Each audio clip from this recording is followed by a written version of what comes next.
Welcome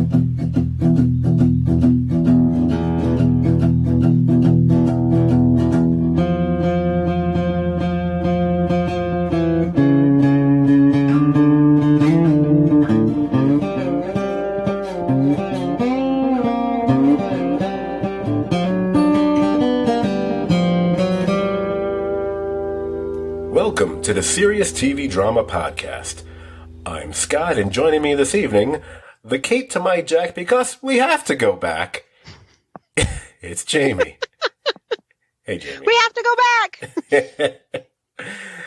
You know, it's funny because I know, at least speaking for myself, those are probably, under normal circumstances, those would not be the two characters I would pick for either one of us. Yeah, no way, right? I just went because of a nice rhyming pattern. I actually was going to say something like the Rousseau to my Linus and oh, my sinuses. Oh, it's Jamie. I should have done that. Oh, well, too late. Re-record. Anyway, we are indeed back. We are back for the greatest TV drama episodes of all time countdown. And we have reached the final four with number 4, It's Lost, with the episode The Constant, which of course is from season 4. Hey, you look at that, and 4, it's the first one of those magic lost numbers. Look at that. Coincidence? There are Probably not. Probably not. It probably means something. There are no coincidences. I could have put lost higher, but no, 4. No, I'm kidding. Anyway, I believe this should be a big time, fun time podcast because I think, if I'm not mistaken, at least the folks I actually know, the vast majority of our listeners are pretty hardcore Lost fans, as are we. A little bit. Yeah, a little bit. But before we get to all things Lost, let me get my idiotic disclaimer out of the way first. As most of you should know by now, if you've been listening to this countdown, it is generally speaking not based on my own personal biases or preferences, but is in fact based on hours of research through well over dozens of articles, lists, websites, and all that kind of stuff that dealt in the ranking of the best TV drama episodes of all time. I culled it all together. I weeded out anything that had already been covered fairly extensively on the podcast in the past, eliminated multiple episodes per series, and voila, the countdown was born. So, now we can get lost. And buckle up, because a show that so heavily depends on backstories. I'm going to give you all a big old backstory for this series. Some of this most of you might know. Some of it you might not know. It's a history lesson. So get ready. So Lost. Here's what you probably do know. Lost. It aired on ABC. We all know that. It totaled up. It depends which method you go by. I'm going to say they have 121 episodes. Some might say 118. It depends how you split up the finales or when they aired. I'm going to say it's 121 episodes that were aired over the course of 6 seasons from 2004 to 2010. Now, of all the names you think I'm going to say off the top of that bat for Lost, as far as the history, I'm going to tell you it all starts with a guy named Lloyd Braun. And if you're a Seinfeld fan, you may be thinking, hey, I know that name. You're not wrong.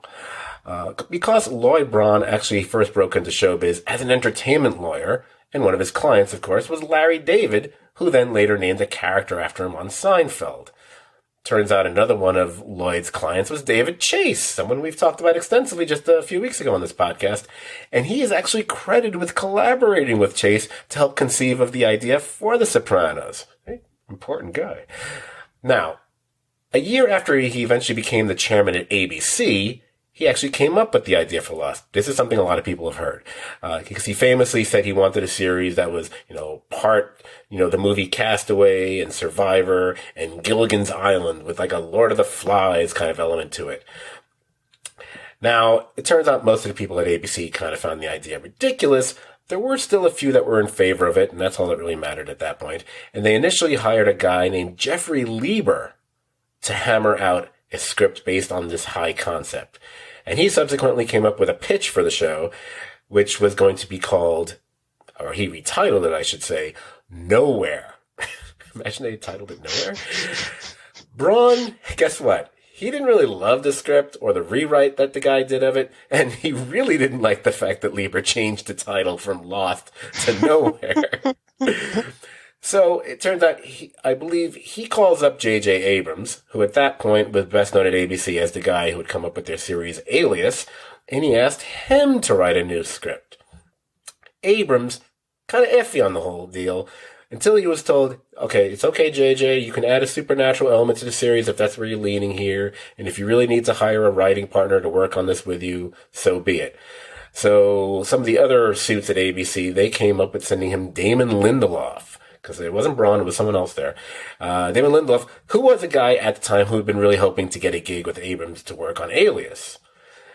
Once these two got together and they started working on this over the course of several weeks, I mean, not only did they write the pilot for the series, they even worked out a basic series Bible for Lost, which was really detailing all the really major and maybe a few minor mythological plot points for the show and really vital details that would play a part on the show over what they conceived would be probably either a 4 or 5 season run.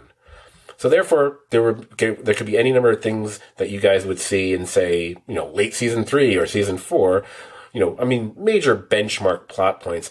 They were actually mapped out way at the start, before a single frame of film was even lensed for this series. Funnier than that, because actually it has to be, because none of that's funny, and I remember hearing this in an interview many years ago, it was the fact that Lindelof and Abrams, they had to promise ABC that this was not going to be a serialized series, that every episode could actually stand alone and wouldn't rely on having seen any previous episodes to be understood and enjoyed.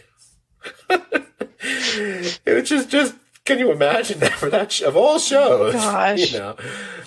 Apparently, serialized TV was kind of off-putting at the time, especially at ABC, mainly due to how low such series would rate in reruns, and they tended to make scheduling difficult as a result. This was actually a problem ABC had with J.J. Abrams' previous series, Alias. Now, why ABC believed these guys, when everything about the very concept of the show pretty much kind of demanded it had to be serialized? Well, that's one of the many things that goes to show you how dumb network people can actually be. Because speaking of dumb, forget network, just executives in general. In fact, the bigger the better. Because did you know that the two main power players at Disney, we're talking Robert Iger and Michael Eisner, way back then, they had a load of issues with Lindelof and Abrams' script for Lost. They didn't care for the confusing nature of the plotting. The price tag was going to be astronomical in their eyes. And as a result of all this, even though Lloyd did everything he could and he got the show greenlit and it already had gone into production and started being filmed, so it was too late to do anything about it at a certain point, they forced him out of his job. And the reasoning is mainly due to Lost. And it may act, and when you, in retrospect, it could possibly be one of the stupidest firings over the last 20, 30 years on network TV, when you go back and realize that Braun was not only the guy who paved the way for Lost, but he also did the same thing for shows at the time like Desperate Housewives, Grey's Anatomy, and Boston Legal. The dude was pretty much the architect of ABC's turnaround at the time, and they got rid of him. Wow. It's amazing. Now, back to J.J. Abrams, he did direct the 2-part pilot of the series. He was even the one who came up with the eerie Lost opening of every episode, with the letters floating towards the screen and all that kind of thing. But he kind of pretty much left the show and really any major involvement during the first season. And Carlton Cuse pretty much took his place working with Damon Lindelof from that point on.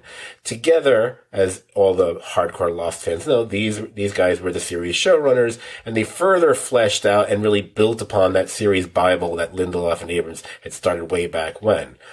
But even though they had really, again, studiously mapped out the subsequent story arcs and seasons, and at the same time, what makes it even more difficult, they're dealing with all the tight deadlines that network TV truly demands.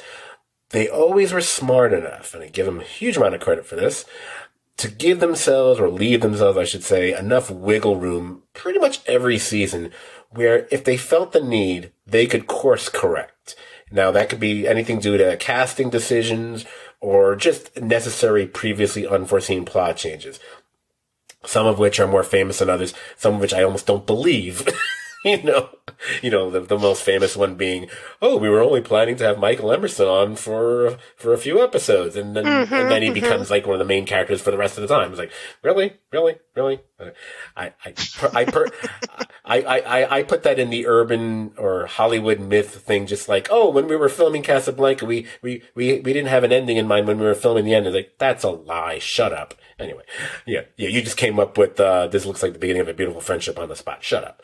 Anyway, but I think when you look at the show, even with the original idea from Braun, the original script from Lieber, then Abrams' major involvement at the start. Oh, I should say, in case anyone wanted to try to correct me, yes, he did come back to the show to co-write the script for the season 3 premiere with Lindelof.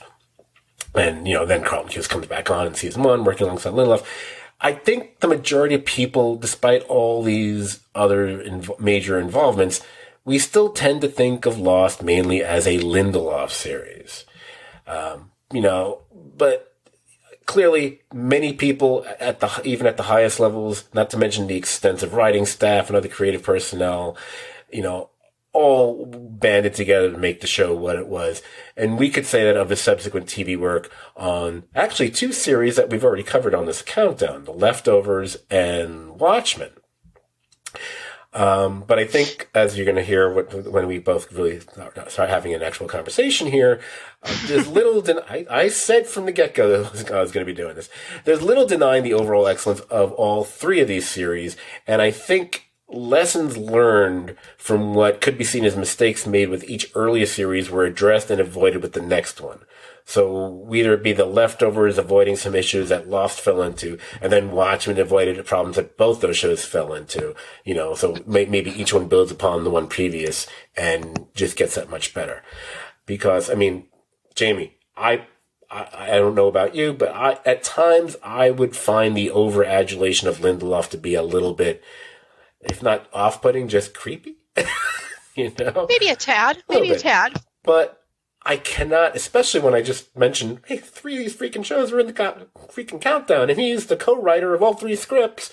So I cannot deny how strong his TV work has been and continues to evolve and become that much more impressive. It's just his movie scripting work. I don't. It's so great. But, look. The man literally co-wrote 3 of the shows that show up as the greatest TV drama episodes of all time.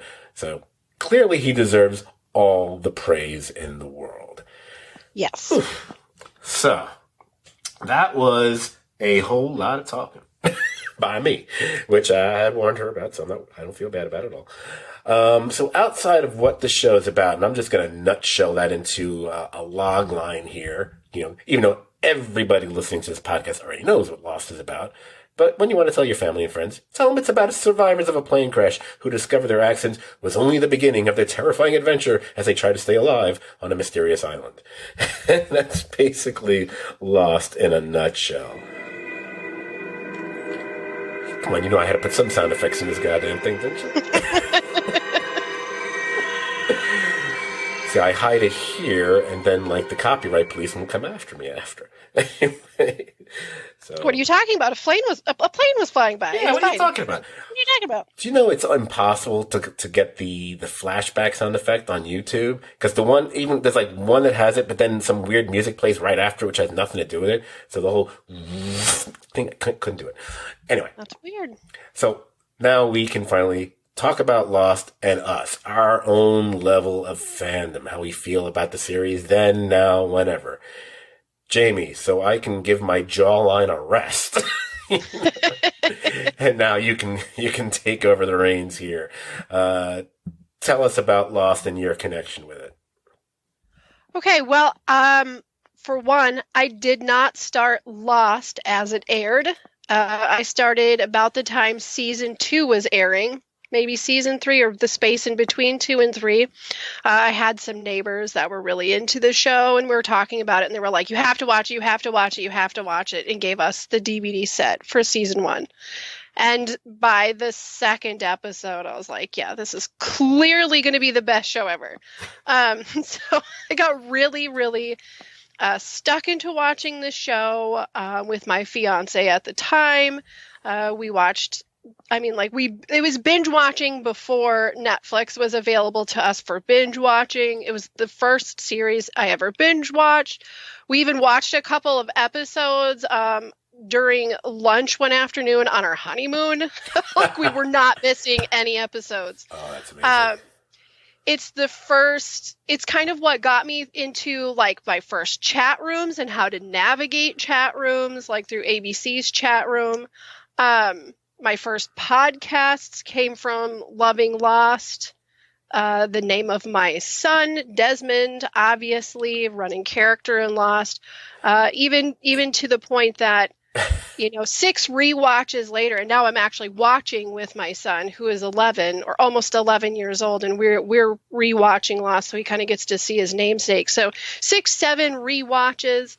It's safe to say it's definitely an important part in my life. It's just a TV series, but I'm sure you can relate. It's not just a TV series. Right. It literally changed the direction of so many different things that I have in my life now. So my favorite part about all that was the major thing I knew, and I'm as I was listening, I'm going, Jamie, you are doing the classic example of you are totally burying the lead.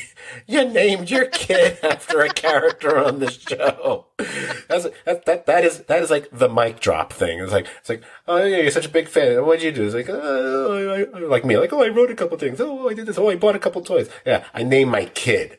Boom. I also happen to name my child Desmond. Yeah, there's naming your pet. That's one thing. No, you named a human being. Certainly did. Oh, that's awesome. So for me, I would say people who have only known me maybe over the past few years, they might not realize just how incredibly hardcore a Lost fan I was when this series was airing. I mean, outside of those folks who, they started their own podcast, which we all listen to. Obviously, the one we've cited before, the Jay and Jack podcast. That's how many of us found each other as friends. We made this all together. No, anyway, we're going to get into that much later in the podcast. Stay tuned for that. But, obviously that was an inspiration for us, but it's how many of us met each other online and became friends. But outside of that kind of stuff, I mean, and again, I number myself among many mega fans. But it's one of those things when I started to fold back my memory pages and realize, oh my God, I forgot how big a fan I was, to the point where I would be willing to, as I say, I'll stack up my Lost love credentials up against pretty much nearly anybody else. So, like you, totally rewatched the series. I was rewatching the series like every year between seasons, and there were 2 different times I rewatched it more than once in between during a season, because I was like going out with somebody and they hadn't caught up on it. It's like, oh, I taped them all on VHS. Wait. Right? Did you get to do a rewatch along with somebody that has never seen it before? I watched a partial rewatch. I watched season 1 and I think half of season 2 at the time when someone hadn't seen it before, because they were in the middle of season 2 at the time, I believe. Or was it season 3? I always forget. I'm old. My memory, not what it used to be. And just the other day, Monday to be exact, someone paid me a visit, and I don't know what possessed me to do it. And I had already rewatched it yet again just a couple days earlier. I, for some reason, decided to put the Lost pilot on yet again. So I'm definitely past double digits with the Lost pilot at this point. I know, because I remember thinking, I think I've watched this like 8 or 9 times. Well, it's got to be 10 now. The only bad thing about that, it's not one of the numbers. Anyway. But it used to be things like, oh, it's season 2. I got to watch season 1 again. It's season 3. I got to watch 1 and 2 again. And then, so it went on and on every year like that. But also, it turns out that I wrote a lot of, here's the thing. I used to write these very funny and shockingly concise, recap reviews, first of every episode from the third season for a different website. Then I did a major piece that covered most of season 4 and the first half of season 5. And then I started writing all these articles that would list like everything from favorite, Have I cursed on the podcast yet? Have we gone this far without me cursing? No. So I'll just say WTF moments, although I can say what the fuck. Moments from different seasons, favorite episodes, things about characters and so on. And then I eventually recapped and reviewed the entire season 6, including the finale. That's a lot of writing. And I was like, it is. But what happened was all that stuff, except for that season 3 stuff, I wrote as Facebook notes. And anyone who knows Facebook and whatever, you might realize, hey, what happened to notes? They kind of disappeared like a year ago or so. It turns out you can still find them. It's just weird what you have to do to find them. And in fact, I'll tell you guys now, in case you're someone who actually used to write stuff on on Facebook and now you don't know where to find it. I remembered right off the top of my head, not scripted, I just remember this. Go to your Facebook page, go to your activity log, go to the upper right-hand corner and you click filters. Then scroll all the way down and suddenly, there's notes. Click that and suddenly your notes will appear. Otherwise, what a bizarre place to keep filters. It's just weird. Or to keep notes, like in a filter, whatever. It's very strange because otherwise you cannot find them. And I did this and I uncovered them and they're all from 2009, 2010, 2011, all these notes I wrote. And I was like, oh my God, I covered the entire season of American Idol once? Wow. Oh my God. They're pretty funny. So I was that guy who had not just one, not just two, but I don't know how many Lost t-shirts.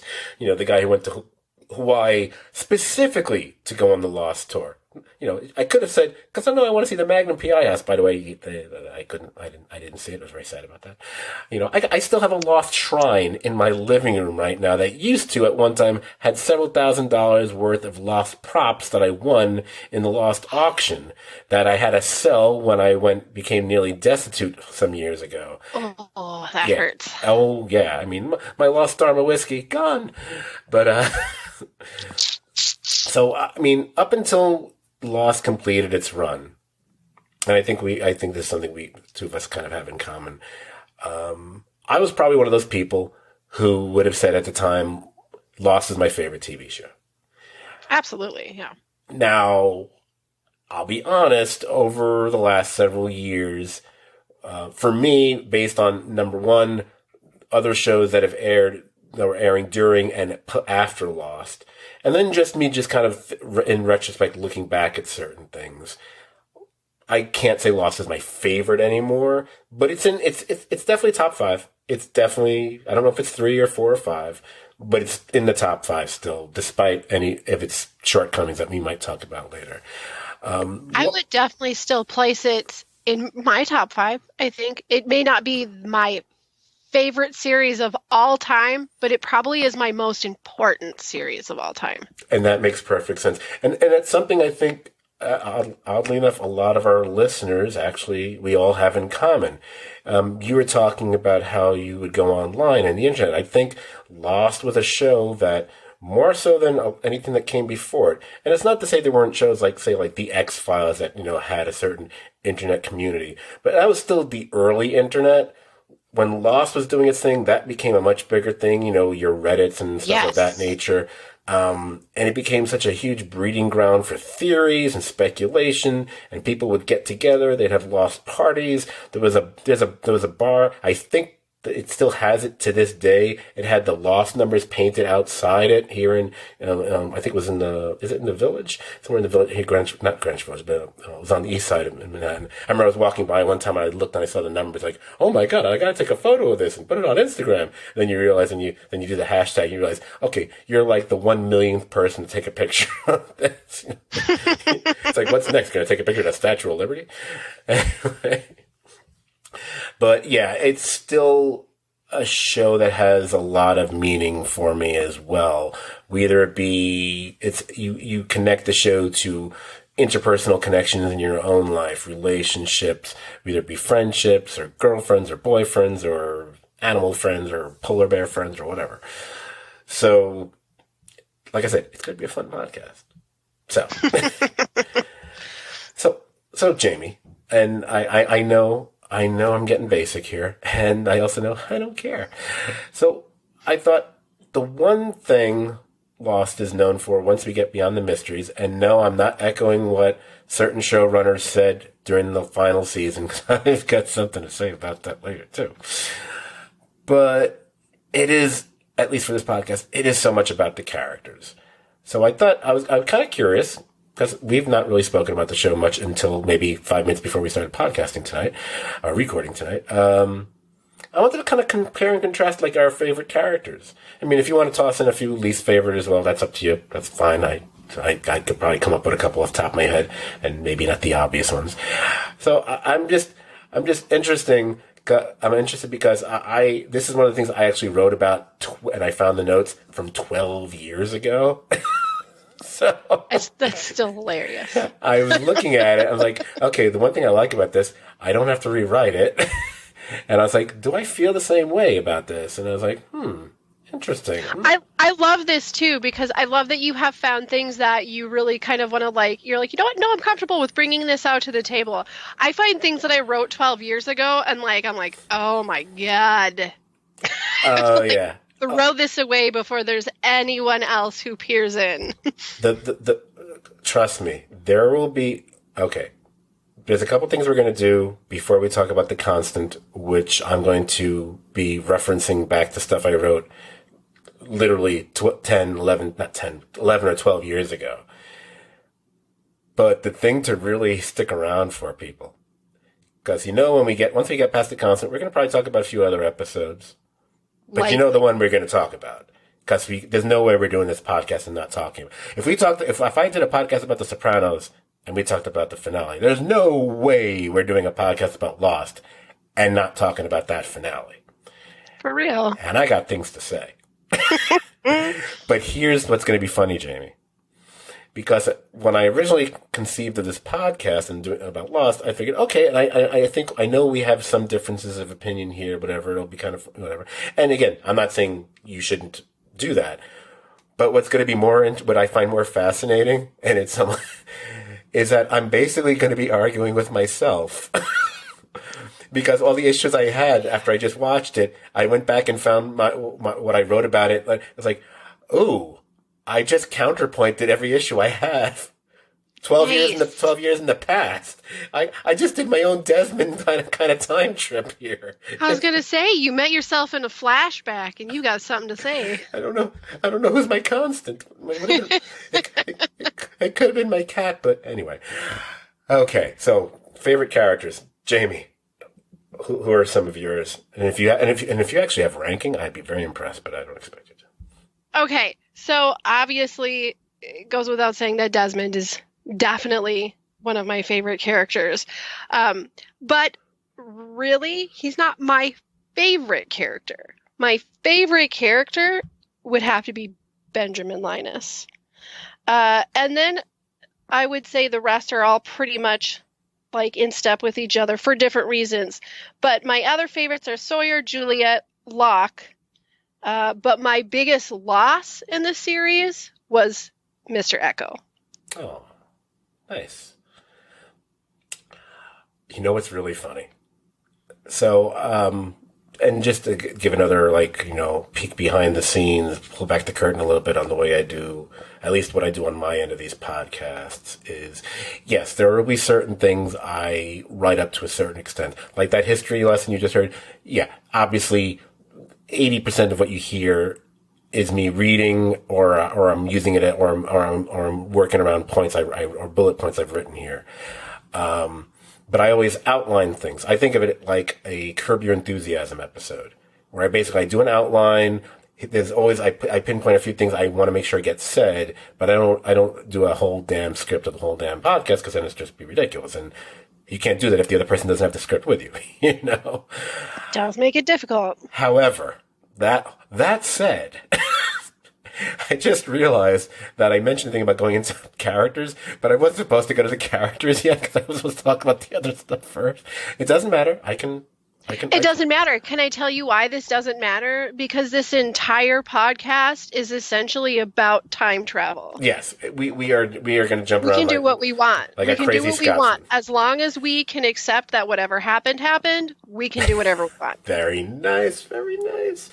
And literally the only reason I even had it in the order I did, I thought we would go from the characters to the constant because I figured one of us would mention Desmond or something.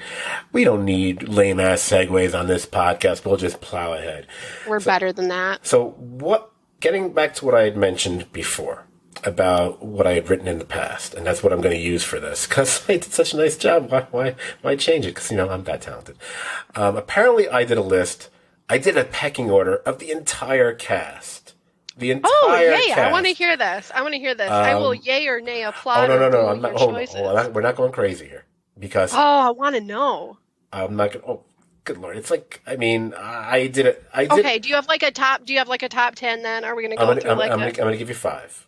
Okay. All right. Because like I said, I did a pecking order for the entire cast. It was the entire cast that was still alive at the time, and I did this list or whatever we want to call it.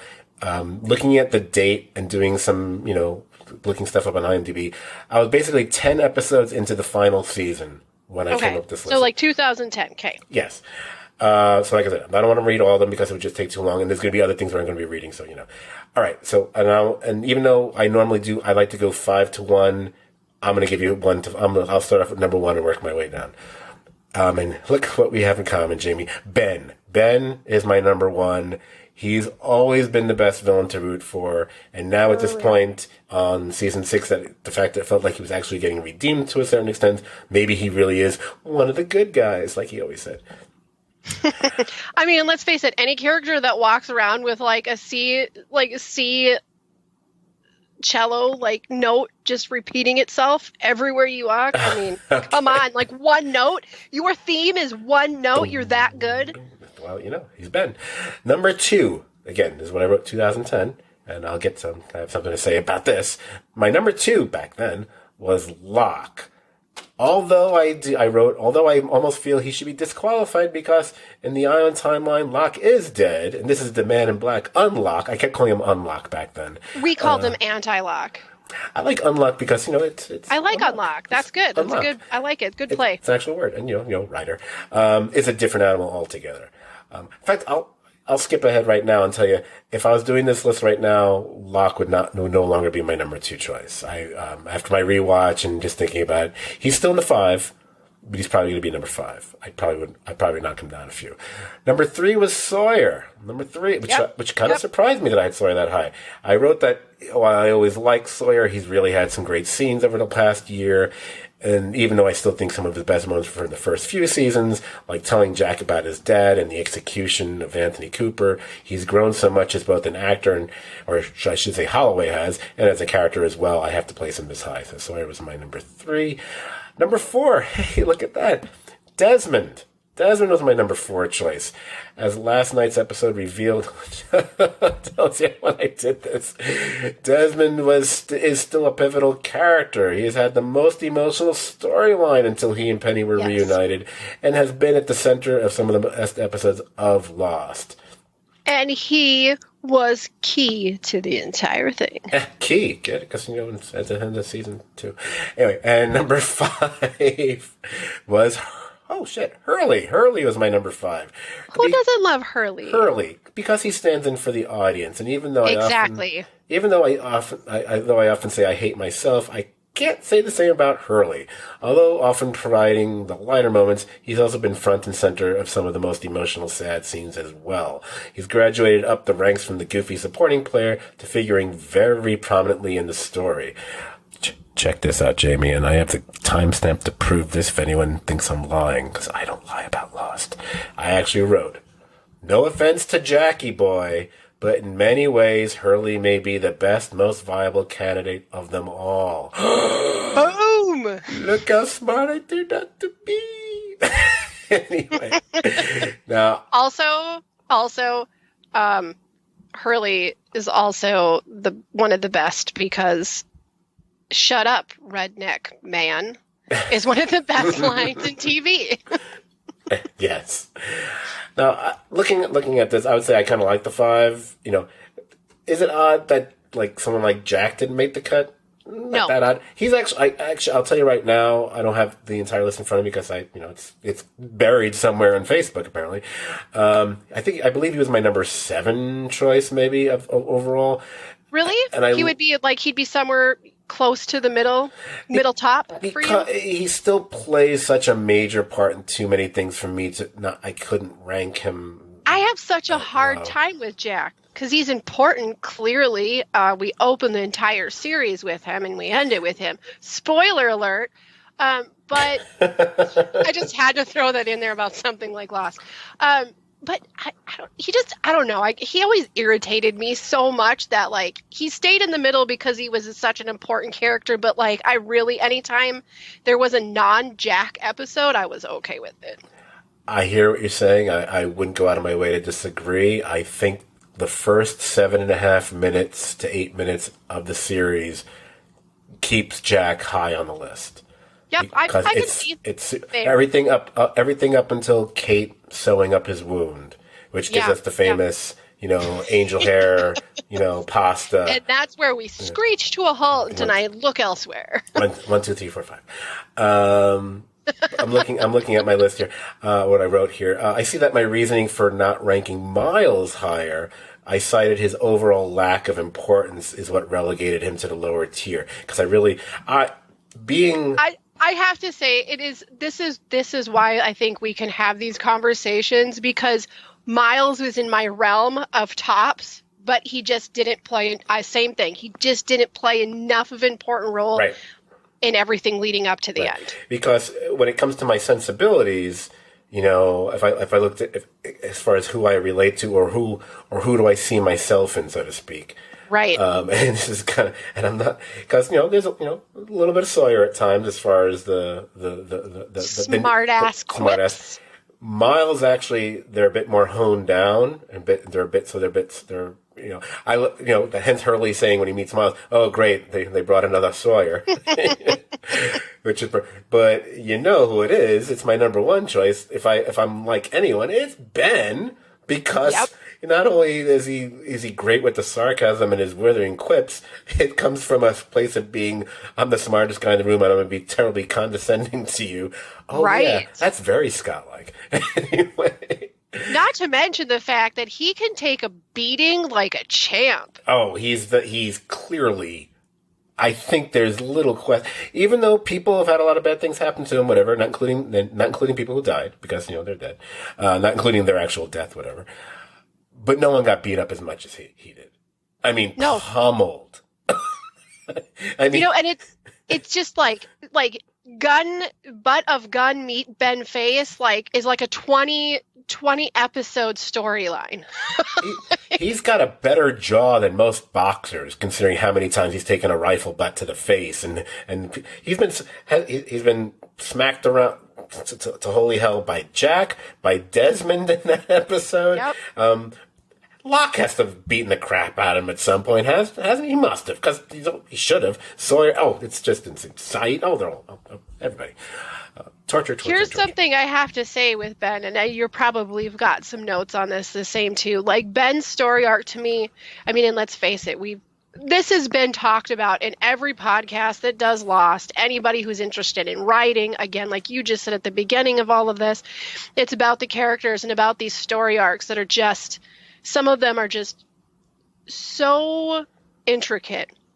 Ben's is the most interesting to me because we have him as this mystery person, and then there's the whole it could be real or it's a facade that we didn't mean to keep this character in the story, but he was so great we had to keep him.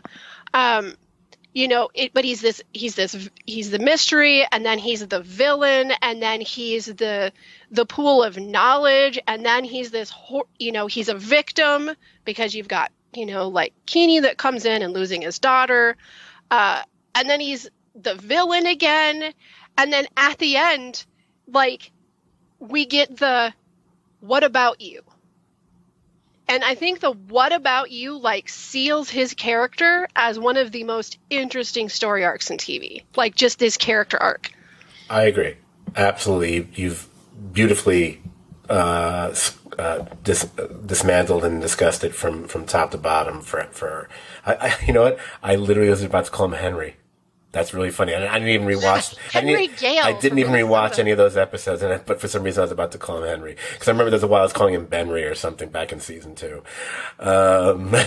Weird, but there's something about his character. It's mercurial, I believe, is the word. To put it mildly, because the way he kind of shifts from, there are so many times where you do feel a sense of empathy or sympathy for him, or you relate or understand him, but you realize that his motivations and everything he does is constantly shifting. He's never, and so he is the epitome of things are unlike what Locke says at the very beginning. He is not black and white. There are many shades of gray. However, it's funny how he still, like we do for many anti-heroes, and I'm not referring to him that way, although maybe by the end you could almost do that. Almost. I would think you could. You could, except you're kind of also then putting Except also he's still totally a jerk. Oh, there's that. There's also, wait, how many people is he really responsible for murdering? Yeah, just a few. Yeah, and some of them rather ruthlessly and horribly, or even ones that he didn't, but he put together a plan so it wouldn't matter. Like, I don't care if they blow up the freighter, who cares if they kill all those people? I'm mad. So there are two things I wanted to talk about before we get to the constant, and I'll leave it to you to decide which one to go first. I'm gonna go. Do you want to do the favorite season or what the fuck moments? Oh, I let's go with what the fuck moments. Why not? Okay. So if I can, I don't mind going first. It's fine. 'Cause Scott. So every season of Lost has had any number of what the fuck moments. It basically, it's built into the DNA of the show. It's the show more than any other show that I can imagine. There are dozens of them every season. Now, like I said, I went back and when I uncovered that treasure trove, that archive of things, I looked through them, and I actually had done it for a few different seasons. I was looking at them, and I was like, huh, okay.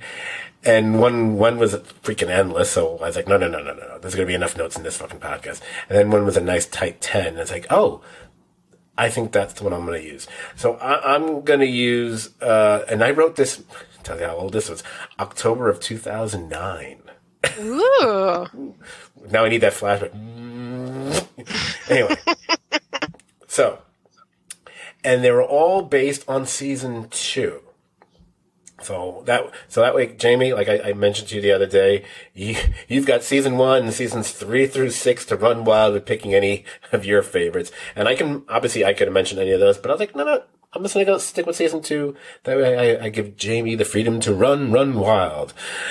Like that horse that we never got the explanation for from with Kate. Anyway, so number 1. Damn you, mystery horse. And even though I say number 1, I don't know if these were really the rankings, but I did number them, but I don't feel that they were. Number 1 was the reveal that the interior of the hatch, not to mention the crazy Scotsman living there. That was my number 1. Number 2 is the whole business of typing 4, 8, 15, 16, 23, 42 every 108 minutes. Number 3 was discovering there were people who survived from the tail section, like Mr. Echo, Ana Lucia, Libby, Bernard, and so on. But number 4 was Ana Lucia shooting Shannon. Oh, yeah. Number 5 was, here we go, fake Henry Gale turning out to be the leader of the others. Number 6, Libby was in the mental hospital with Hurley. Sorry, kids, they said they're never going to go back to explain that one. Oh, my God. Ugh. Number 7, I think that's later in the podcast, the mystery is still unsolved thing. Number 7, traitorous Michael shooting both Ana Lucia and Libby. Number 8 was Locke smashing the computer and the whole hatch having a magnetic meltdown. Yeah, that was good. Number 9 was Desmond turning the key and the blinding and deafening purple haze that ensued. And number 10 was the last scene of the season, which was our first peek off the island in present time. Penny's got guys in the Arctic? who've been searching for Desmond for the past 3 years. And I realized when I looked at this list, I was like, okay, that's fine. Oh, I know what's missing. So my honorable mention for this list that I wrote, 12 years ago, whatever? The four-toed statue. How did I not write the four-toed statue? That damn statue. Because that has that great sideline. I don't know which disturbs me more. The fact that it has 4 toes. Oh my God. I'm like, well, clearly it must be a Simpsons character or a Peanuts character. Don't they all have like 4? Anyway. Easier to animate, man. So here you go, Jamie. Now I give you free reign here. I've got a couple that have doubled up with yours, of course, and then there's some that, like, literally everyone's going to pick if you watch Lost, like, Walkabout, and like, oh my God, he was in a wheelchair. Like, those kind of things, like, oh my God, Rose had cancer. Yeah. Those little moments. So those are pretty obvious, but oh, please. I'm actually going to say that, like, one of my biggest shocks in the whole series, this sounds so, like, I don't know, just mean girl, but is to find out that, like, Shannon was actually a really likable person that, like, maybe I didn't want to have die at the end of the episode, actually. Oh, boy. Because every time I rewatch it, I'm like, I don't like her very much. And then I watch that episode and I'm like, oh, yeah, that poor kid. Oh, she's gone. Dang it. Like, okay, that's different. That wasn't one I... Of all the ones you could have... I'll give you credit for surprising me with that one. No, I mean, like, really all of my big surprises and shocks with the show, I think, is just, it's so much in line with what everybody else was like, oh my gosh, like, who saw that coming? But truly, like, in honor of the amazing writing for these characters, like, sometimes the biggest shock was, like, the flashback you'd get for that character and be like, I never saw me liking this person being a thing, or like, this person wasn't actually, like Mr. Echo. We all love Mr. Echo and he seems so soft and caring, like he's very soft toned and so caring and such a protector. And then we get his flashback and you're like, oh, not a good guy, not really a good guy. Oh, so there's some really amazing things that we, these big surprises we get from flashbacks that are not always as obvious as something like Walkabout. I knew AAA had to have a bad backstory. That's how I avoid trying to pronounce his name. Because you know what? Here's the thing: you can see his backstory and be like, "Oh my God, that's bad." Whatever. It's like, yeah, you know what? Go watch him on Oz, and they give you his backstory on that in about 20 seconds. Of like, oh my God, he's butchering people with a machete. He's horrible. On the streets of like New York or Baltimore, wherever the hell he's supposed to be. There was one I didn't have on my list for season 2, because it was almost going to be on my. Later, we're going to talk about Unsolved Mysteries, and I think I originally had it there, but then I realized, they did kind of explain that. I forgot, so I can't put it there, and that's why I forgot to put it here with the four-toed statue. Also, because a lot of them came from that final episode, the Hurley Bird. The Hurley Bird is one of the great what the fuck moments of all time on the show. It was so weird, right? A giant green bird flies by going, Hurley. What the hell? But I think it's so great. Like, I know a lot of people get mad about some of these mysteries, but not to jump into that yet. But like that one particular, like, makes me laugh so much because it was the weirdest thing and so out of character of the show for a bird to talk. And then Hurley being the only one that hears it was like, oh no, dude, you're just still a little bit cuckoo. I don't know. Right? It's laying the groundwork for him hearing things that other people don't hear, right. Seasons later. But I mean, like, really, you get all of these different like surprises and like these big shocker moments, and so much of TV after Lost like almost overdid this. But if I'm to be serious and not like snarky, one of my favorite like reveals probably was the whole Jeremy Bentham like storyline. Oh, okay. That's a good one. Because I'm really good at kind of seeing little things here and there. It's always a fun game, but I did not see that one happening. I think my only issue with that, as far as, I don't know how to phrase it, let's say mild implausibility, very mild, because I don't want to get into matters of implausibility on a show like Lost, but I find it hard to believe that they would all be still referring to him as Jeremy Bentham. Yeah, that's a little weird. So it's very much, we're making this a mystery on purpose. Yes, because obviously, other than they find out at the last minute when he shows his passport, that's the name he's going under here. It's like, no, he's Locke. We know you're doing this just to hide his identity. Which is fine. But otherwise, I love that whole reveal. I mean, obviously, I'm surprised he didn't go with the most obvious one of all, which is the we have to go back thing. The whole flash forward reveal at the end of season 3. I've mentioned in other places, I believe I have actually talked about it on the podcast before, so I don't want to belabor the point. That's where me actually figuring something out or speculating about something several weeks in advance almost ruined it for me. Right. I was on, in fact, I believe I was on one of those community pages for the other Jay and Jack listeners at the time that we used to go to. And everyone was talking that there was going to be something major, some crazy thing that's going to happen at the end of season 3. The snake in the mailbox. They were, people were saying, or whatever the hell they were saying back then. I mean, I get them confused. Before we heard about the frozen donkey wheel and all the other stuff, whatever. And I said, and there again, someone could find that page if it still exists somewhere, unless it's been erased from the internet somehow. I speculate, well, if they really want to shake things up, instead of doing flashbacks, they should do flash forwards, because it'd be like, holy shit, they get off the island or something, like, whatever. Right. And that's what happens. And I realized it at a certain point in the episode. I was like, wait a minute.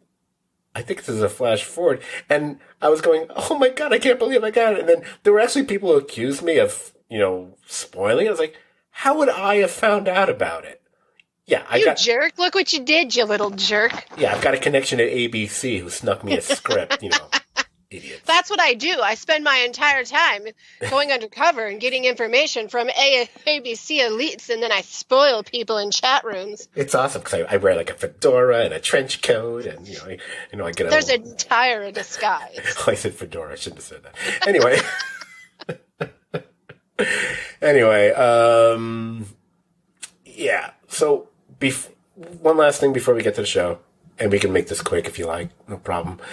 I wanted to mention was, because we did this for Buffy and did it for others, if you gotta do it for Lost.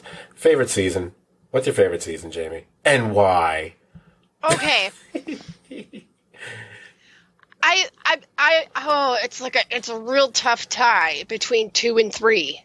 Oh, look at you son of a bitch. It's just a really tough one. I think that they're so importantly partnered together. I think there's a lot of episodes in 2 that partner up with, you don't get any sort of, movement in them until season 3. But really, some of my favorite episodes are in season 3. Oh God, it's hard. Maybe I tilt a little more towards 3. Interesting. Maybe. I could change the next time I rewatch. I don't know. Probably will. I don't blame you. I do myself. I find this to be a surprisingly difficult question. I mean, you got 6 seasons. Okay, let's be honest. We can toss out the final season. I don't think anyone is seriously going to pick the final season as their favorite season of Lost. No. And that has nothing to do with the finale. Just, we're talking about the first 5 seasons. Each one has talking points that one can argue make it, best worthy. Each season, especially a couple of them, have some real clunkers in them as well. For sure. Absolutely. Each one has a pretty expose. That's not even in the top 2 or 3, or bottom 2 or 3. We're gonna wait for it. Each of those seasons has a pretty memorable start, some even more than others. Each one has a very strong finale. Again, some maybe more than others. I can't even base this off of my rewatch, because I did, as I do for each of these countdowns, which is really, here's Scott patting himself on his back. I always tend to watch way more episodes of whatever shows for the countdown than I expect. I still don't know how I watched 48 episodes of Buffy for Buffy. I still haven't figured that one out. But I would say, as far as episode or episode hours, whatever, I watched between 24 and 25 episodes for this podcast. And I know I should have stopped at 23. I know. I feel bad I didn't watch 23. Or I should have watched like 27. And I could be like, no, I watched 23, then I watched 4 more. But here's the weird thing. I only watched like 3 from season 1 because I've seen season 1 so many times. And I only watched like 2 from season 2. And then I tended to watch more and more from the later seasons for various reasons. Maybe because I just haven't rewatched them as many times. You asked me the question like over a month or 2 ago about my favorite season. Knowing me, I probably would have said something like season 5. I would have been like, oh, I love time travel. Oh. But looking at them now. Yeah, you know me. Like, I got a weakness for time travel. Yeah, that's, again, we have so many things in common TV-wise, it's amazing that we don't like each other. No, I'm just kidding. So, She said. Anyway, but... Wow, we got like really grudgy and old for a second. It's weird. Anyway, but for me, and I like that's different, I think, it's actually going to be season 2. Season 2 is my favorite season. It is close between that and season 3 for a couple of reasons. But I love the intro of specific new characters that we got in season 2. I love the stuff with the hatch. And even though I know there are many who would pick the season 3 finale as like the finale, I kind of think I like the season 2 finale the most out of all the finales. And actually, it's a good thing we did this after the What the Fuck moments, because most of those What the Fuck moments from season 2, most of them were from the finale. Really. The last half of them were all from the finale. And, like I said, every season got him. But that was the one that I just thought there's so many things that coalesced really nicely about that season. I know it's one that maybe some people might not pick because, we got the tailies and then you end up killing them all off. It's like, so? Were you not? No, I don't think that's a valid argument because did you not enjoy the time that they were on the show? Did you not like the storylines that involved Ana Lucia and Libby and Mr. Echo didn't get killed for like another season or so. If you want to get upset with how they got rid of him, that's a different story. I agree. Right. I've never really liked that. That was one of my hate you, Lost, hate you. What? No reason to kill him. Leave him be. Especially when you find out who the smoke monster actually is. Really doesn't make any sense. But, and we got to get Bernard for the rest of the show. Shut up! Oh, well, there's a lot of, I don't know, there's a lot of like grudging things that fans had while watching Lost and the first half of the 10-year following. And then I think they've changed over the years. Like there used to be like, I don't know, a lot of complaints in season 3 because it wasn't that during like the writer's strike. And so there was a big pause. And then the whole, like everyone thought that, these characters be stuck in cages was really boring. And actually not so much the Sawyer and Kate storyline, meh.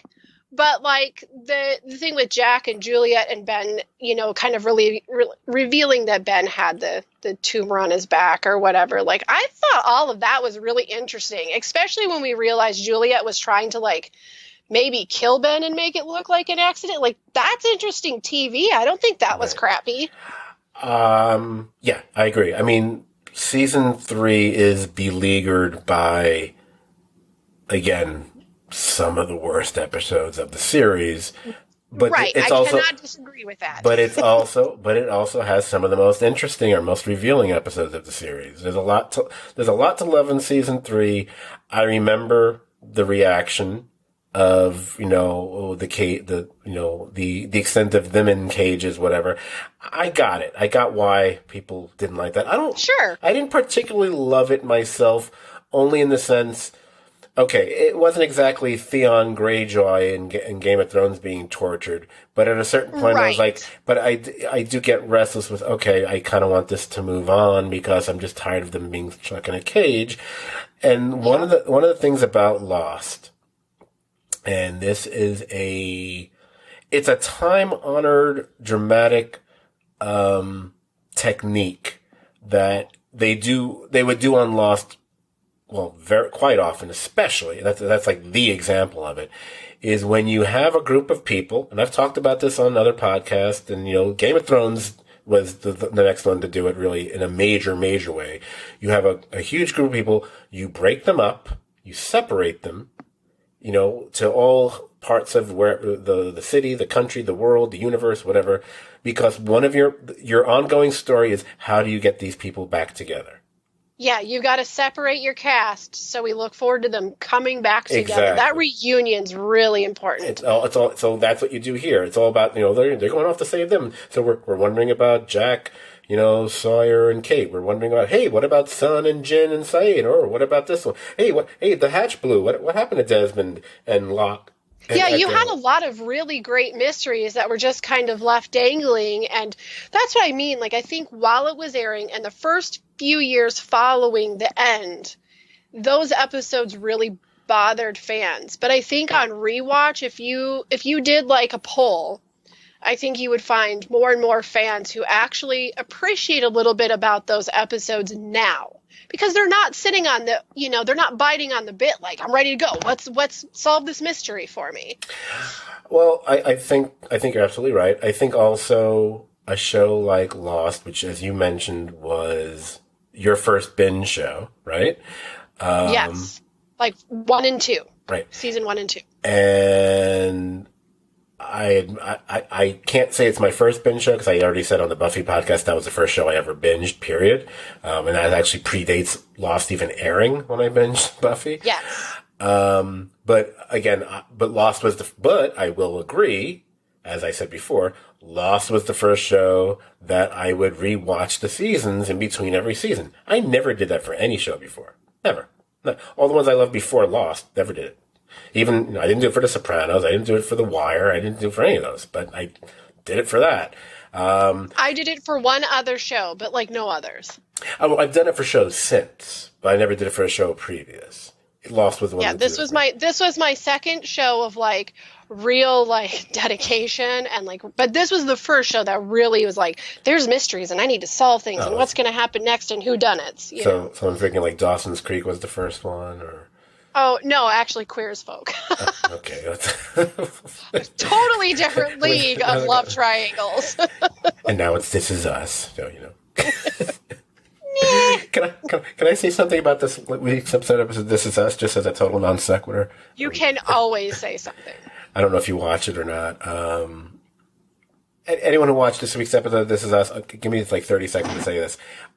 Good episode, fine episode. I liked it. Whenever it's the two brothers going at each other, I think it's really makes for the best stuff on the show, quite frankly. But I'm sorry if when you were a kid, you got to be, right up close as part of the little kids audience on the Mr. Rogers show. And even more so, you got to, later on, after the show, you got to basically interact with who's presumably Mr. Rogers as one of the puppets. Let me tell you something. I don't care. And that happens when you're like, I don't know how old he's supposed to be in this, 4 or 5, somewhere in that range. Like when it's really impressive or should be. Right.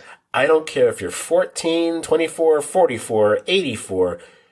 That is something you're going to be talking about and mentioning and citing in stories for the rest of your life. So I would. This is like the fifth. Is this like the 4th, the 5th season of This Is Us? And this is the first time I'm hearing of this? No. I don't believe it. No. Yeah, that's weird, right? I know, I get it. I'm sorry. I don't accept that. No. I get it. I'm on a 75%. I'm on a 60% love and a 40% about the way the writing on the show's going. Yeah. Yeah, right. So back to this. In fact, let's go back to fantastic writing. I'm trying to decide if I want to have a musical cue for this. No, I'm not going to bother. Okay. We've talked about seasons. That was a weird flash sideways. I'm just going to say. See it coming. Wait till later. So we've talked about seasons. We've talked about characters. We've talked about what the fuck moments. You know what we haven't talked about yet? The episode we're supposed to be talking about. So let's get to it. But wait. No. Okay. Why do you do this to me? Yes. Because I'm awful. Ugh. Are we doing favorite episodes? We didn't do favorite episodes. We just throw them out. You don't talk about other episodes before the episode you're about to talk about. I'm down with this. Let's roll. Good Lord. Moving forward. This is why we don't have you back. Anyway, The Constant. You have me back all the time. This is why you yell at me for 3 hours beforehand. Yeah, pretty much. And I'm just kidding. He doesn't yell at me at all, guys. No. It's fine. Yeah, I do. I'm joking. I do. So The Constant was directed by Jack Bender, who honestly directed probably more Lost episodes than anybody else. I think if you go on IMDb, they'll tell you it's 39 episodes, but they count some multi-parters as one episode. So he probably really directed between 39 and maybe 43 episodes, whatever. Yeah, I'd say. The script, Damon Lindelof, of course, and Carlton Cuse's son, Nick, co-wrote the script with him, and Way to go, Nick. And hey, Nick has been doing stuff as of late, good stuff. It's got some good stuff. Good stuff. Good stock, that Cuse family. So, again, I'm not going to personally do a laborious, as I've done even on some of these countdown episodes, because I think some of them lent it to it. Some of them, I will tell you right now, I think I made a mistake and I shouldn't have gone about them that way. So I apologize for whether those podcasts were not as good as I think they should have been at certain points. I don't want to do a full, total, annoying blow-by-blow recap, because we're just going to talk about different things. You all watched it, and if you haven't, well, you probably remember. You've all seen it, and you probably all seen it a few times.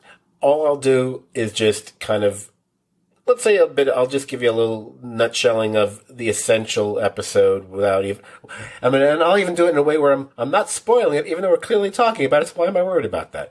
The setup for this episode. Saeed and Desmond are flying to the freighter. They experience some serious turbulence, and then the next thing you know, Desmond's consciousness has leapt back in time into his mind and body from 8 years earlier when he was a soldier in the British Army Royal Scots Regiment. And then, throughout the episode, his consciousness leaps back and forth, except, hey, guess what? Now what? He doesn't seem to remember anything after 1996, but a conversation with Daniel Faraday, who was on the island in 2004, leads him to track down Faraday back in Oxford in 1996, where he learns about the concept of the constant and how he needs one as an anchor both in 1996 and 2004. Otherwise, poor little Desmond, he's not just going to lose his mind, but much like Minkowski, the communications officer on the freighter, he's going to die. I'll end my description of the episode there, because I think that's, it ain't a log line, but it's a nice little synopsis there.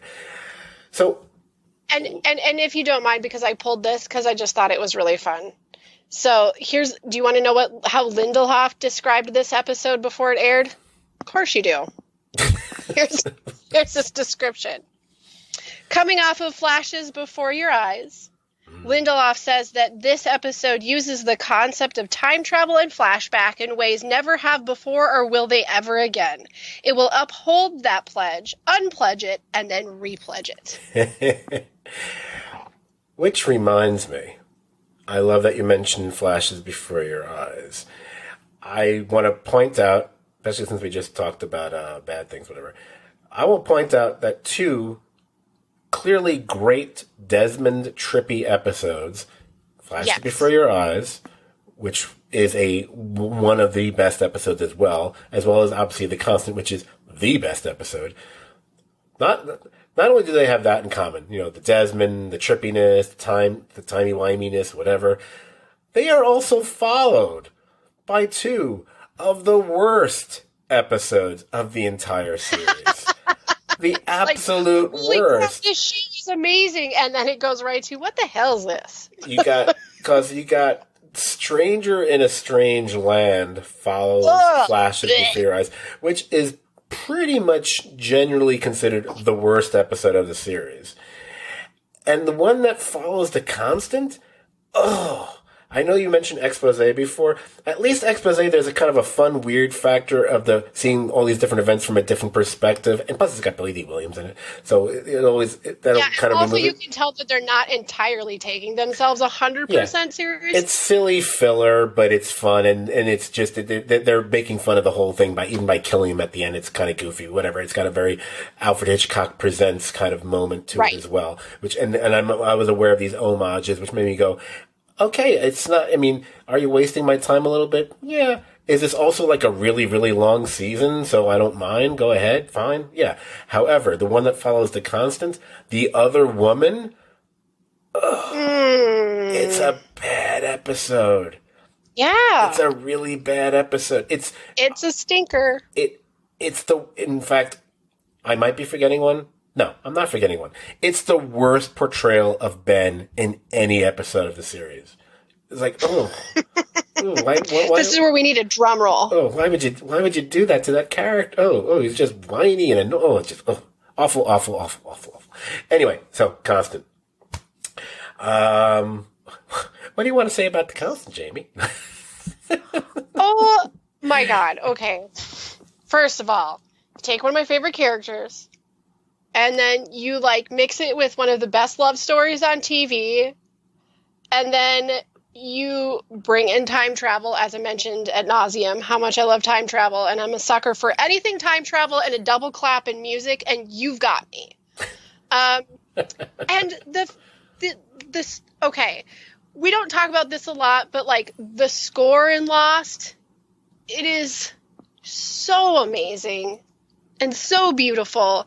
And if you actually go through each individual piece that they wrote for Lost, every character has their own theme, but the Desmond and Penny theme, I would say it rivals Juliet's theme, but is one of the most beautiful pieces of music I feel ever written for TV. Now I know that maybe not even just TV, maybe film in general. And I know that is really hefty because there is some amazing music in theater. But it just gives me all the feelings, and it really sweeps you up and pushes you into this moment that is magic. And I don't mean it in a silly romantic way necessarily, but because of the time travel, because of the battle of almost losing his life, because we saw his life was on the line. We have somebody that was portrayed as a coward or thought himself as a coward all of these years. And the one person that realized he wasn't a coward remained his constant. And it's great too because she didn't not only see him as not a coward really because she just knew who he was, but I mean this guy is on a weird magical island for 3 years saving the world literally every 108 minutes. I mean, he's a true hero with no knowledge of what he has done. All he cared about was getting back to the one person he felt that he really wronged and needed to be with. So it's just a beautiful love story. It's such a great way to manage time travel without getting into any of the trip ups we do with time travel. It's tricky business. Even just writing time travel is tricky business because it creates so many loopholes and loose ends. And Lost, though it had a lot of loose ends, the time travel was always really solid, which is surprising.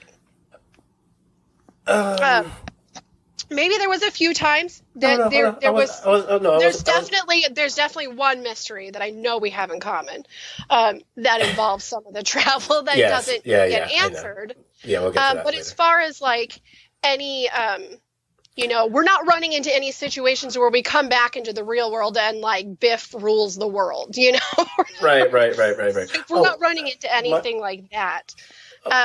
But the really think the thing that really gets me the most about the entire episode is just the ability to hang on to somebody for that long and to hang on to hope with no indication that there's a reason to truly hang on to hope.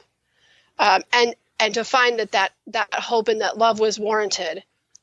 Not to mention that, to me, the very end of that episode was so perfect. It was a perfectly wrapped episode. You know, when Faraday wrote, if anything goes wrong, Desmond is my constant, because it completely opened up this whole world for Lost to go forward. Right. That's it. That's my... I didn't mean, I wasn't intending when I kind of did a little protracted before. I wasn't necessarily about to disagree with you.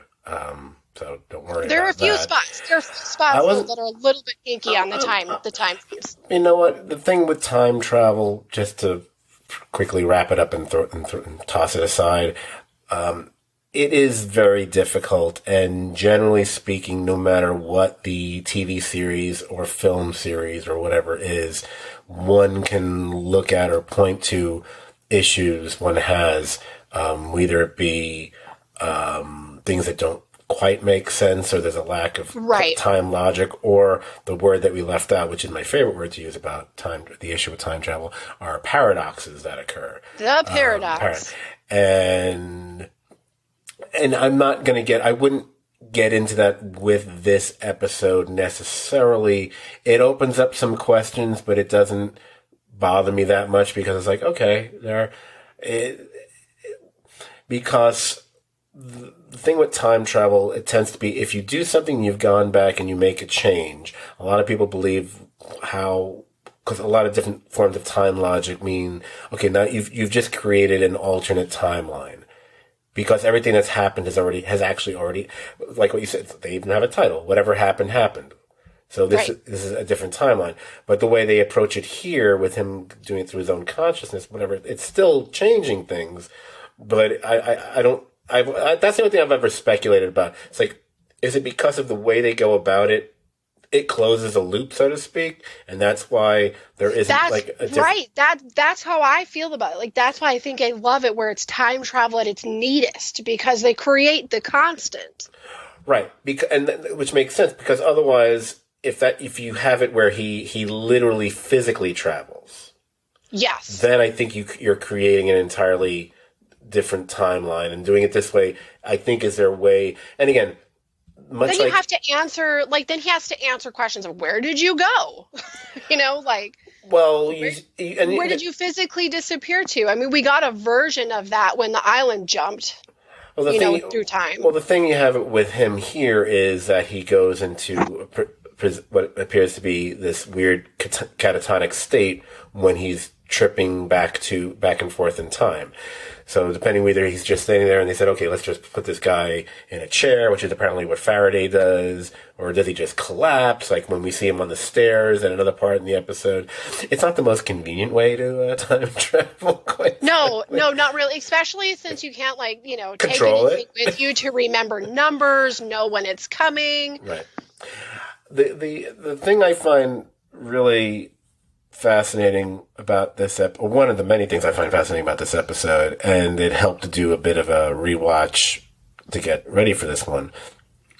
Over the course of my rewatch, one of the things I did, I rewatched the entire season 4, because this was in season 4, so I wanted to see all the episodes that led up to it. But I also, one of the episodes I watched from season 3, I of course was going to watch Flashes Before Your Eyes. Yes. Those are two perfect. These are bookend episodes to each other. Absolutely. And you realize there's a certain this kind of builds on that one, and the tragic nature of things that unfold in Flashes Before Your Eyes kind of get dealt with in The Constant, as far as how Penny feels about him when she sees him in 1996. That's stemming from what he did in Flashes Before Your Eyes. Right. When he leaves her and runs away. He fulfills what Widmore said about him being a coward by running out on her.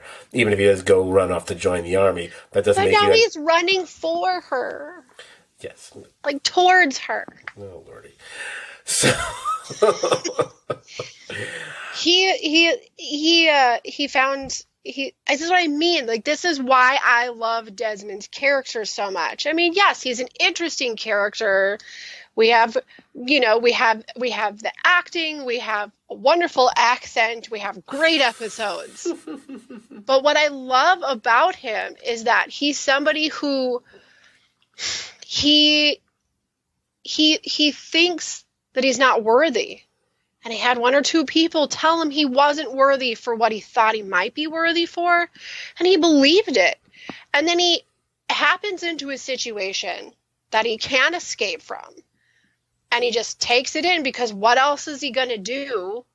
And he starts pushing this button every 108 minutes, and he thinks it's just not important because he's not an important person, and he's a coward, and he's weak, and who cares about this? I'm just pushing this button because I'm scared and I'm all alone now.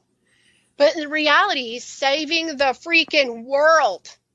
Like, every 108 minutes, he saves the world. If you buy into the theory of the Tyner File season and the cork and all of that business, he's saving the world. Right. And after he's done saving the world and he finally frees himself from that obligation, the only thing he wants to do is go back in time. And I don't mean that like literally, figuratively. He wants to go back in time and fix the relationship that he had, like go back to the one person that saw him the way he wanted to be seen. But at the time, he thought he was too much of a coward and too weak to do it. Once he recognized, holy crap, I've been saving everyone for a long time, and now I'm doing this, and that's all I want in life is this person. It's so great. And then when you see that he has to face the things that are unbelievable to him. You know, at first I'm jumping through time. This seems unbelievable, but yet here I am, and I'm going to do the right thing, and I'm going to go follow through with this. And then he has to go face the person that convinced him he was a coward, and he has to demand that he gets the information that he needs from Whitmore. Also, just a note, it's really great that he's at the auction, and we get that whole, like, Black Rock, you know, the Black Rock boat journals thing going on. Yeah, like that's pretty cool with the charters and stuff. So that's just a fun moment where Lost ties in everything else with the mysteries. But he has to face, you know, he's really, when he faces Widmore, he's not just getting the information to find out where Penny is. He's facing his fear and he's facing his doubts. But he's doing all of this amidst, you know, uncontrolled time travel on a charter 80 miles off of a magical island. Right. Well, one of the interesting things about the show is you have, I can give you like a few different characters, and their identity, their perception of themselves, their own perceived self-worth is dramatically influenced largely by circumstance of one or more characters, and have instilled either a certain belief in them or not, or how it impacts them. So you look at someone like Locke, who believes that he's special. Yes. Despite being told, no, you're not for so long.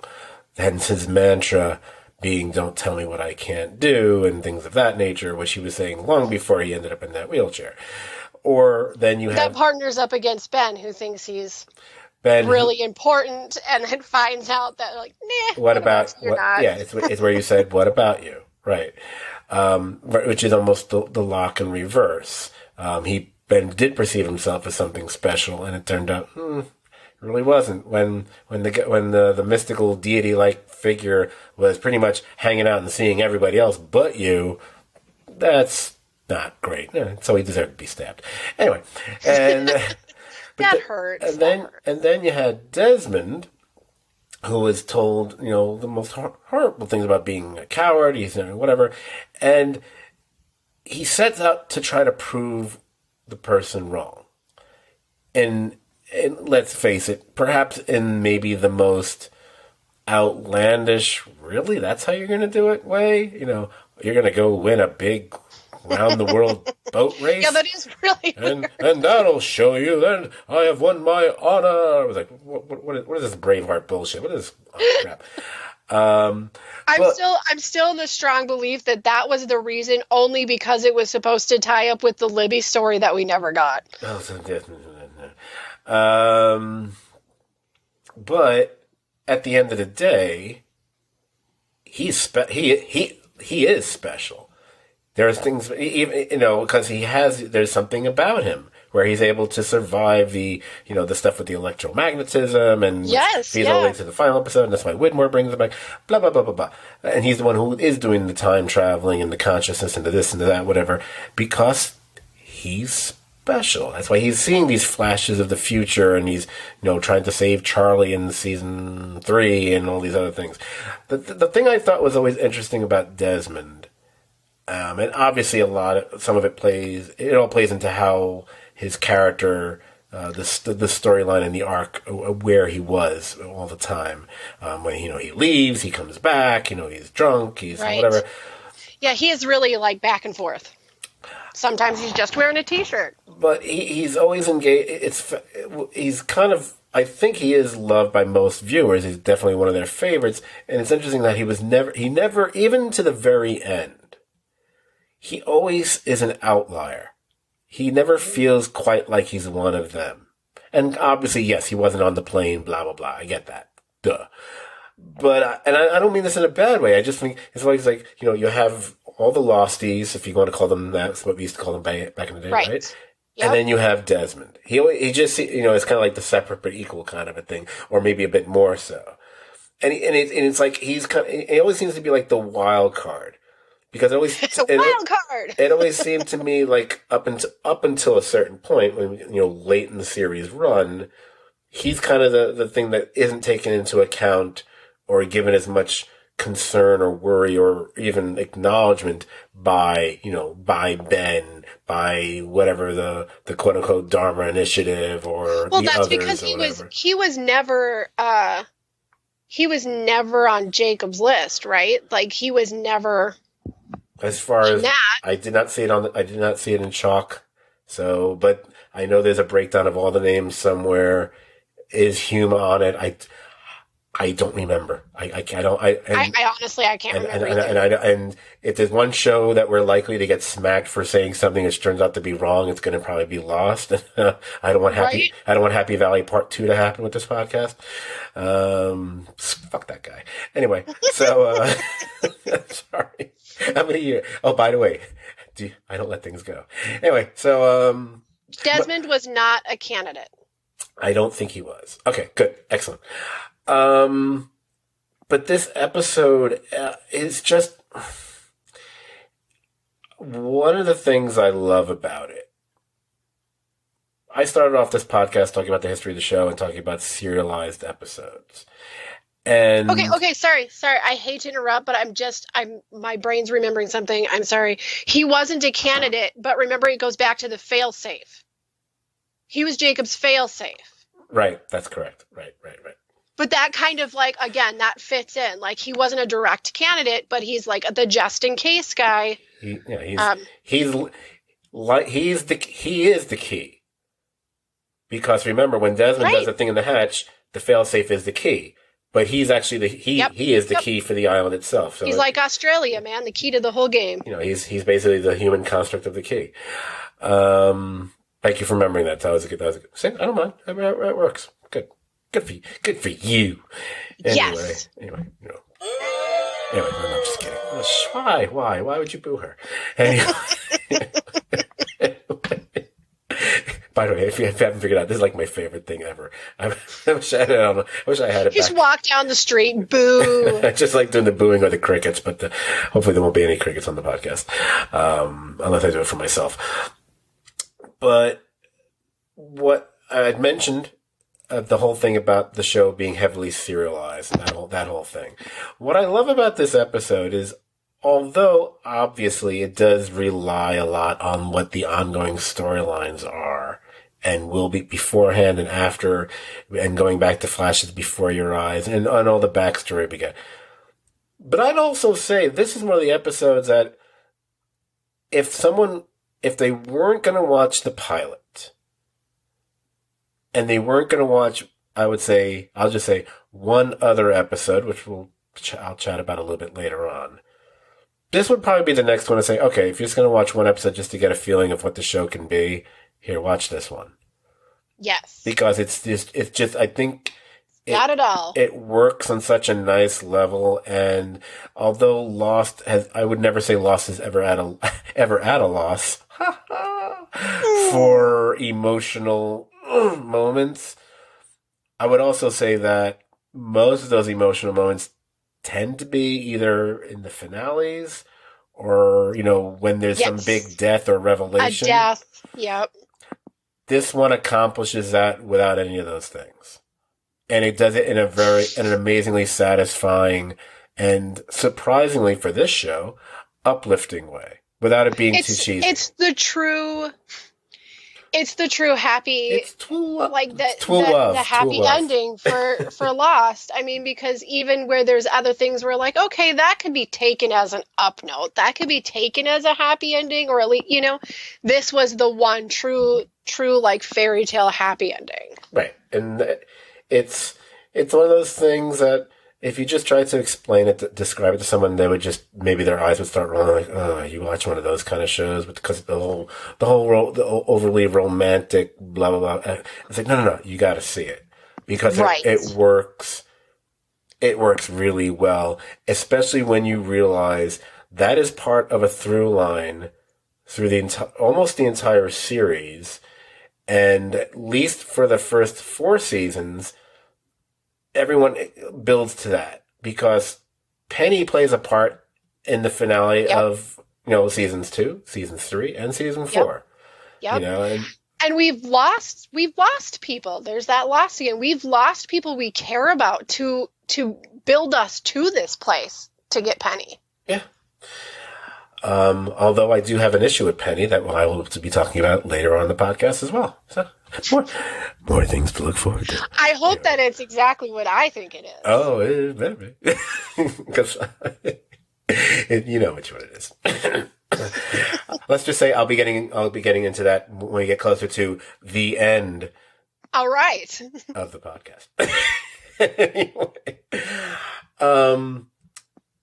another thing that's really interesting about the episode, especially when you're dealing with a series that relies on such a rather large ensemble. Because even when they're killing people off, they're bringing people on, so it kind of cover their bases. There's always a minimum of 10, 15, 18, who knows how many freaking people. When I wrote that pecking order, there was at least 6. I think I had like 15 or 16 people still alive at that point, And we had killed so many people off by season 6. Anyway. However, this one is fairly tight. I mean, we do get a couple peeks at people on the island, like Faraday, who else is it Charlotte who's there with him, I think? I don't know if Juliet is there or not. I cannot remember. Sometimes they're starting to merge in my head. Like, wait, am I thinking of the season finale now? But the point being that, and you get a little bit of Saeed's with him, but generally speaking, this is Desmond's story. Yes. Both flash, whatever you want to call it. I guess it's not really a flashback because he's actually experiencing it, which is amazing. And present day. But you're not getting much of anybody else, and I don't mind because it's such a powerful story that works so well, and the fact that it's something that could be so incredibly convoluted, and when you're dealing in the genre of science fiction, because although Lost is many genres. It's hard. It's a sci-fi show. You can say it's sci-fi fantasy. You can see other elements of things. Hey, here we got romance, whatever. But it's sci-fi.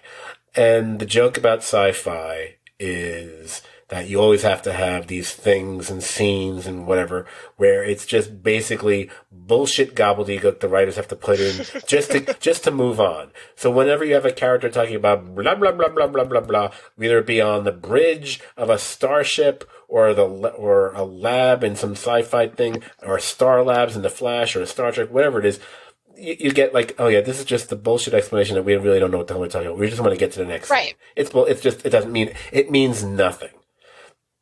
The fact you have an episode that's dealing with a totally different form of time travel than most of us have ever seen before. And then trying to explain not just the concept of how that's working and how this character is going back and forth and remembering and not remembering and the whole business of a constant and death and whatever. It could be like that blackboard that Faraday has in his lab, whatever. but it's so streamed down to be, this is a man who needs to get in touch with the woman he loves, because that's what's going to ground him and save him. Yep. Period. That's it. It's like, oh, it's that simple. And whenever you have a time travel related story that really boils down to its essence to something very simple, those are the ones that work the best. Yeah. And it's kind of funny because, like, let's look at what are some of the biggest time travel hits in pop culture that we can think about. And one of them is, obviously, we've talked about this, is Back to the Future. Mm-hmm. And he's got to get back to that front porch. He's got to get back to the girl he loves. He's got to get back to her. You go to something that's another really huge thing in pop culture right now is Outlander. It's the same concept. They can time travel between the stones, but that person, there's got to be something that pulls you through to the other side of the person you're in love with.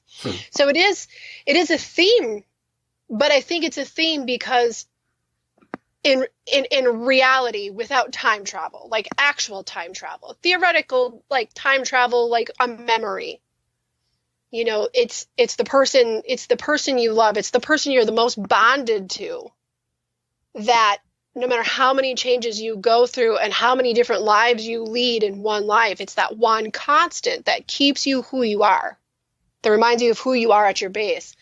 So it's such an important theme to build up around, but it's also like the simplest. Right. Yeah. I mean, it's, and again, it's not to discredit things that tend to be a bit more complicated about it, because they're still fun. Dark is far more complicated. We're not going to go anywhere near that one. But it is incredibly fun. It's incredibly fun, complicated. It becomes where it feels the least realistic because it is so complicated. Or then you have a show like what they did in season 2 of The Umbrella Academy, which obviously dealt heavily with time travel. You have a character who basically can bounce through time as he sees fit, whether it be minutes or years or whatever. But he actually ran headfirst into different paradoxes. Right. And a lot of those things tend to be about the paradoxes that occur as well, or fearing them, or what, like Back to the Future, trying studiously to avoid that. But then there's the concern about it. And they talk about this even on Lost, I think during, if I'm not mistaken, season 5, there's a talk about time travel logic. Someone who's being very winky at the camera, because that's what you have characters like Miles and Hurley there. And like, whether they're talking about, is this like a Back to the Future thing, or is it a Terminator thing, which is another extremely relevant pop culture time travel. Oh, yeah. Yeah, that's a great, yep. But the thing I was saying about all these things is, if the, using really basic writer speak, if the want or the need is very obvious and basic, it works that much better. Not that other things can't work that way, but all those plots, all those ideas, whether it be Back to the Future or the Terminator or any of the other ones that we mentioned, I believe, it goes back to what I said about a log line to you earlier. You can boil that to just one sentence, a log line, it's going to work, because you stripped it down to its bare essence. And what makes The Constant work so well is not just, even though it could have been incredibly confusing and complicated and whatever, and you know what, if you really look at it, it is. But no, it's honed down to, it's what have we known about Desmond from his very first flashback backstory back in season 2. It's so much about him is revolved around this woman, Penny. Right, him in that picture, the picture of him and Penny. Right. And when you realize that at the end of the day, what this episode revolves around is, once again, it's about that relationship. And when they introduce this idea, the concept of the constant, of course it's Penny. Of course, it's one of those things. I kid you not. I obviously, there's no way I would ever know this. One would actually have to ask Damon Lindelof this specific question. If it's ever been mentioned in an interview, I have no idea. And probably it didn't happen, but I kind of like to think it did. I had mentioned that they had done a series Bible way back when, from the get-go, before the. I like to think that they had this in mind back then. They probably didn't. This is probably something he and Cuse came up with, over the course of, over a couple of years. But in my mind, I just like the idea that they had this in mind all along. Because they had the hatch in the mind all along. And if they had the hatch in mind all along, then chances are they had an idea for the guy in the hatch all along. And then you keep going and you keep building on it. And if you ignore the whole bullshit about Benjamin Linus, you can, Right. And it just, for an episode that definitely stands out from so many other episodes, but still seamlessly fits in. Right. But it is a standout episode. It seems really difficult to fathom that, we just came up with this on the fly. That is, there's too many tie-ins, and I'm not saying that it can't be, but I'm with you. I like to believe that this really was at some point we need to pull this in. Right. My belief would be, I don't think anyone would think that this would be an episode they did on the fly. That I wouldn't worry about. Right. My belief is, while I wouldn't go as far as to think that he and Abrams came up with this back before, at that earliest stage. That I don't. That I think definitely past season 1, I would assume. However, I believe once they decided and he came up with the initial story for Desmond, and we got into that, and we saw him in his flashback, when he meets Jack and all the other stuff. Mm-hmm. From that point on, they knew what they were doing. Yeah, and there's no, I don't know. I guess I could go back and rewatch and meticulously try to pull at loose threads, but I do not feel like his character had those. Well, also because there are so many junctures where he's not there for a while, he disappears, yes. So we don't spend quite as much time with him as we do with other characters. He was only used when necessary for the story. He wasn't okay, we've got this character on this, we got to touch base with him so that people remember he exists. But I am willing to virtually guarantee that once they composed and figured out the initial flashback backstory for his character, they mapped out the rest. Because at that point, they clearly already know the way that episode ended with the whole, turning the keys and whatever. And I believe at that point, they already know where they're going to be going with his character. Because they already know, we're going to get into some time stuff. They knew that they didn't just come up with that you don't come up with time travel on the fly. You can't do that. I believe they mapped it out. Okay, we're going to get into that in this episode in season 3. That's going to be a benchmark episode here, and that's flashed before your eyes. And then we'll come back to it in season 4, and that's going to be the constant, whatever. And they map it out that way, knowing that this is eventually going to lead to the finale and them getting back together. I believe that was all mapped out in place. There are other things. It's definitely more well thought out than Claire's let's tie a note to a bird. Oh, Claire. All right. Poor Claire. Gee, did I mention my least favorite character? Anyway. No, yes. Anyway.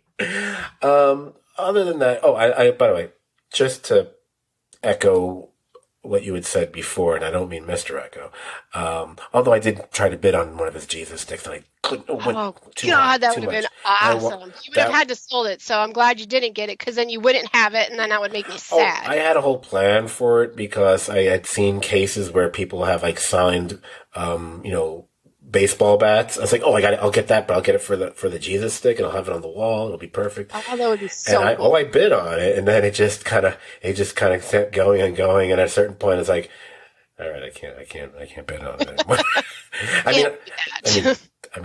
I spent over $5,000. This back when I had money.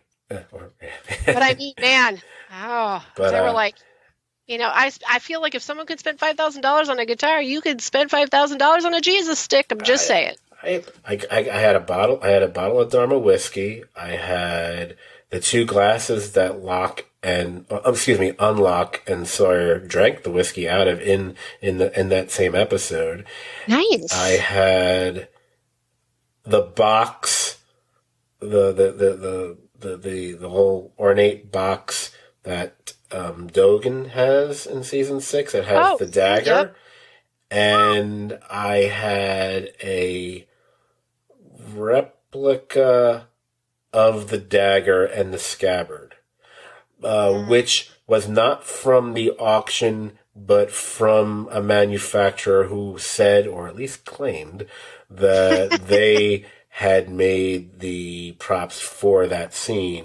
So it looks, when you see it in the episode, I mean, it looks like, I never claimed that was one of the things I got from the auction because I have all the certificates or whatever. But those are the other things. But they all look really nice in the cabinet until I had a solo ball. So, That's a stinker. But hey, I mean, you managed to see your way through life, and here you are. So I guess it was good you had them when you had them. I don't feel that bad because they were from season 6, so it doesn't bother me quite as much. If they were from a different season, it would have bothered me that much more. You know, there were certain things I was trying to get. Oddly understand that. Yeah, I was like, all right, if I'm going to lose, at least it's that. Hey, at that point, I was just trying to get anything. I was like, all right, give me something. I can't get I went to the Notebook. I can't get that. I kept everything I was going after. Anyway, constant. But you had mentioned the thing about the music. Love the show, the series. Anyone watching, anyone listening, it is one of the great scored series of all time. Yes, it totally put the previously not privy that well-known Michael Giacchino on the map, and now he's scoring every other freaking movie. He's scoring the new Batman movie, for God's sake. There you go. Following in the footsteps of, greats like Elfman and Zimmer and whatever. Now Giacchino. I do remember the theme music you're talking about because I remember I was reading something. I didn't know if I was going to bring it up in the podcast, so I didn't write any notes about it. That there are many characters who have their own themes. Not all of them do, but many of them do. Because the article kept pointing out characters who don't have them. Yeah, most of the big important characters. Right. Exactly. But at the end of the day, it's an episode which I think works so well because of it does such a nice deft mix of something that is as pure wacky, whack-ass sci-fi as you get, but it's also so lovely with and viscerally felt with the romantic angle between Desmond and Penny that really works nicely here, as opposed to like Somewhere in Time with Christopher Reeve. Ugh, shut up. I don't know why I said that. I've never even seen that movie. I love Christopher. I bet it's a great movie, but I just remember that was a movie that came out sometime after like the Superman movie or something, and I was like, really? That's the one you do? That's your step up? It might be a great movie for all I know. I have no idea. Now I'm going to have to see it. I think another important note to just throw in there, not just this episode, but a few other episodes, is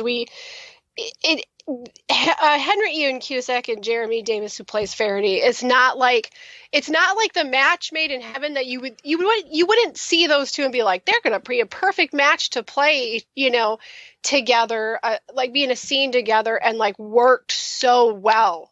And it's weird because there's a pretty big important thing that has bonded them, but there's also not like this really strong emotional attachment to each other. And I think that is like, I'm always really amused when I see them in a scene together, because there's like this massive life-changing, like crazy magical thing that bonds them, like something so huge as time travel. But they're not like super emotionally connected, but like the two characters have such great chemistry together. And I think maybe it's because you have a character like Desmond who's very loud and emotional, and what is going on here? And then you have someone like Faraday who's just like, everything's really calm and really smooth, and we're going to slowly work our way through this trouble. It's really fun to watch them in scenes together. Right. The other thing about the Jeremy Davis performance, which really is noteworthy, is when you see the difference between the Faraday in 96 and 2004. Yes. It's traumatic things happen. Right. But here's the thing. It's not so much about how he is in 2004. It's how he is in 96. And you can say he's a bit of an asshole. Right? But I love that. I love that about him, that his character. That he's a bit of a snob, bit of a snot. You overhear the conversation he's having with that student, which is kind of being a bit of a prick to him, whatever. And even his initial reactions to Desmond. And even when he reacts to Desmond later on, when he wakes up in his chair, it seems like, not great. Or the way he doesn't really seem to care about the goddamn mouse, which is kind of like, come on, man, you named him after your mom. Well, he's kind of building himself up a little god complex, right? Oh, well, yes. Well, if there's a show that's going to have characters with god complex, it's going to be this one. Exactly. How many characters have had god complexes on Lost? Now, I'll do my top 10 list, because there's at least 10. But I'm going to tell you, getting shot by your mom it's going to level you out a little bit. Yeah. God. So, at the end of the day, it is a really great episode. It's great, and it's also a lovely episode to watch shortly after watching, like I said before, it flashes before your eyes, because it's just, I love the way these two things kind of come together. And I just have a silly note, I don't know, you're going to do this now. I guarantee you're going to scoff at me, but you're totally going to do this in the future, one day down the road. Sometimes when I see Short Circuit on TV, I stop and watch it for a second. And I like to pretend that that's Fisher Stevens jumping back in time in his mind while he's on the freight dying. Dear God. Okay. Just for a second, I'm like, yes. I am never going to do that. Yes, you will. No, yes, you will. You're going to totally do it. You're going to do it by accident, and you're going to be like, I have gone this many years, and you won't admit it. And I am someone who has seen more movies than most. But there are movies I deliberately had no interest in / avoided. One of them were the Short Circuit series of movies. I had everything about them gave me major. I need a voice clip of Bluth saying, douche chill, because that no. This is okay. No. For the listeners out there. This is where we can tell. Most of the time, we vibe together pretty well, despite our age difference. Wow. But this right here, Short Circuit, is where we draw the line and realize that I was a young lass of but a child's age, enjoying all of the mystical, magical humor of speaking intelligent robots, while Scott had already reached the age of being jaded and decided, scoff, not for I. I was jaded as a kid when I hated Moonraker. And I was like just 8. Came out jaded. I was like 8 years old. I've been jaded. I've been jaded before that. Shut up. Not that much older. Born Jaded. That's the name of your B-side. Born Jaded. Okay, this is the part of the podcast where I make the joke about this is the last time we'll be hearing Jamie on the podcast. So every time it comes up. Someday it's going to be true, but every time. That day is now. So, back to the whiskey. Not Dharma whiskey, unfortunately. So, oh yeah, and just so everyone knows as they're listening at this point, yes, I know we're probably somewhere in the area of closing in on 2 hours now. You knew this was going to be a long one. We got one of our favorite listeners. I'm sure he's thrilled. It's going to go on for a while. It's Lost. Excuse me, it's got to. Assume it's going to be got to. Unlike Scott to. All right, now you're really pushing me. Anyway. So, it's like an episode of The Honeymooners that's just evolving right now. Oh yeah, I'm feeling the hate. So, I'm going to use this as a feeling that we've actually finished talking about the Constant, because I've let you say enough. No, I'm just kidding. But I was curious. Now, I'm wondering, and I did pose this question to the general public back in. Looking at my notes, January of 2010. I posed a question about what was your favorite episode of Lost, which was in your mustard. Now, is this episode actually your favorite episode, or do you have others in mind when I ask a question like that? it probably would overall be my favorite episode overall. Interesting. Yeah, but it kind of, like you were just saying, it partners up so well with Flash Before Your Eyes, and but it does kind of lead us through my other favorite also, which would be Through the Looking Glass. Right. Like, I feel like they all kind of belong together. That's just, to me, such a pivotal moment in the story as well. And just the iconic look for Lost is so often that, Charlie's hand with the Not Penny's boat. Right. I thought it was an amazing cliffhanger, and it was really moving, and it was so sad, but it was like huge for redemption. So yeah, it all kind of partners into that, but if you had more standalone episodes that were my favorite, again, they kind of mirror each other, but it would either be The Man Behind the Curtain or The Man from Tallahassee. Like, I really love those episodes. I love them. Gotcha. Good choices. Definitely. I was also going to say what's your most hated. But I don't know. Are you going to go? You know what? I will. The Constant is my absolute favorite, but if I were to tie it, I would say it's Through the Looking Glass. There's just so much in that episode besides our sad, lovely ending with Charlie. You get your first flash forward, which is huge, for the show. We get we've got to go back. Right. But don't you kind of wonder why he really had to kill himself? Because I know. Because technically he could have just... Why, it's like, couldn't you just open the door? But it's... I know. I'm just saying. I just Russians,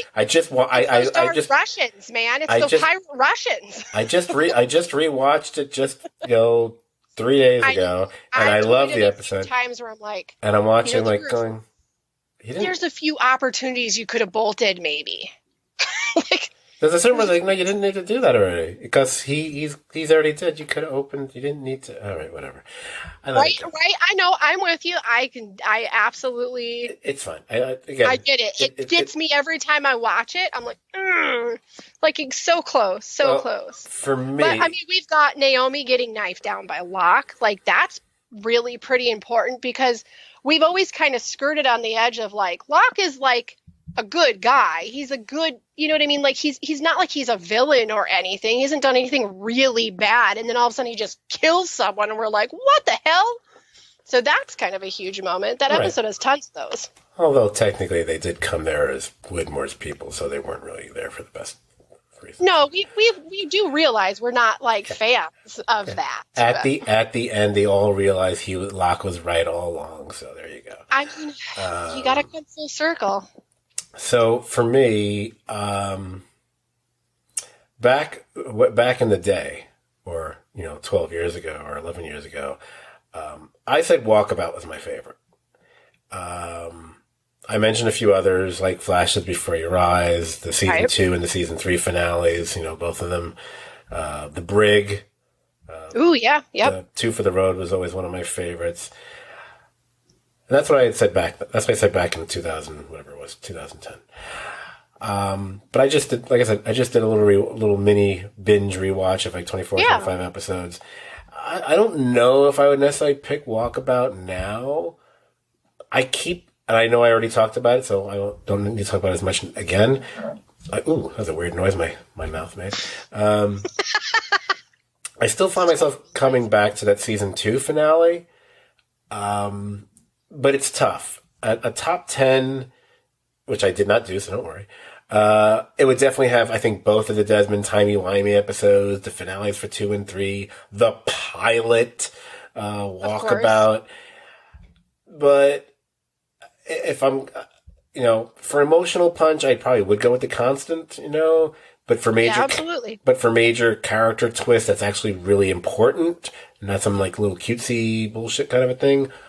Probably I still would say Walkabout because it's the episode that kind of made me go, whoa. It's almost, for me, the more I thought about it, it doesn't seem fair to judge finales in the same way because finale, they're always traditionally, this is like, it's everything. It's, there's a ton of, they're always going to be, extra big, extra everything. You know what I'm saying? Yes, yes.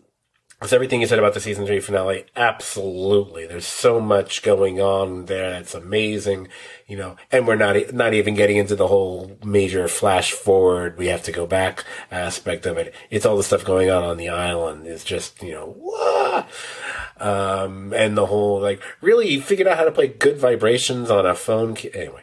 I know sometimes you just have to kind of have a little faith and hang on to that one. Yeah, when you have to kind of go along with, because that's how most musicians learn music is. They learn. Yeah, that's it. That's the song right there.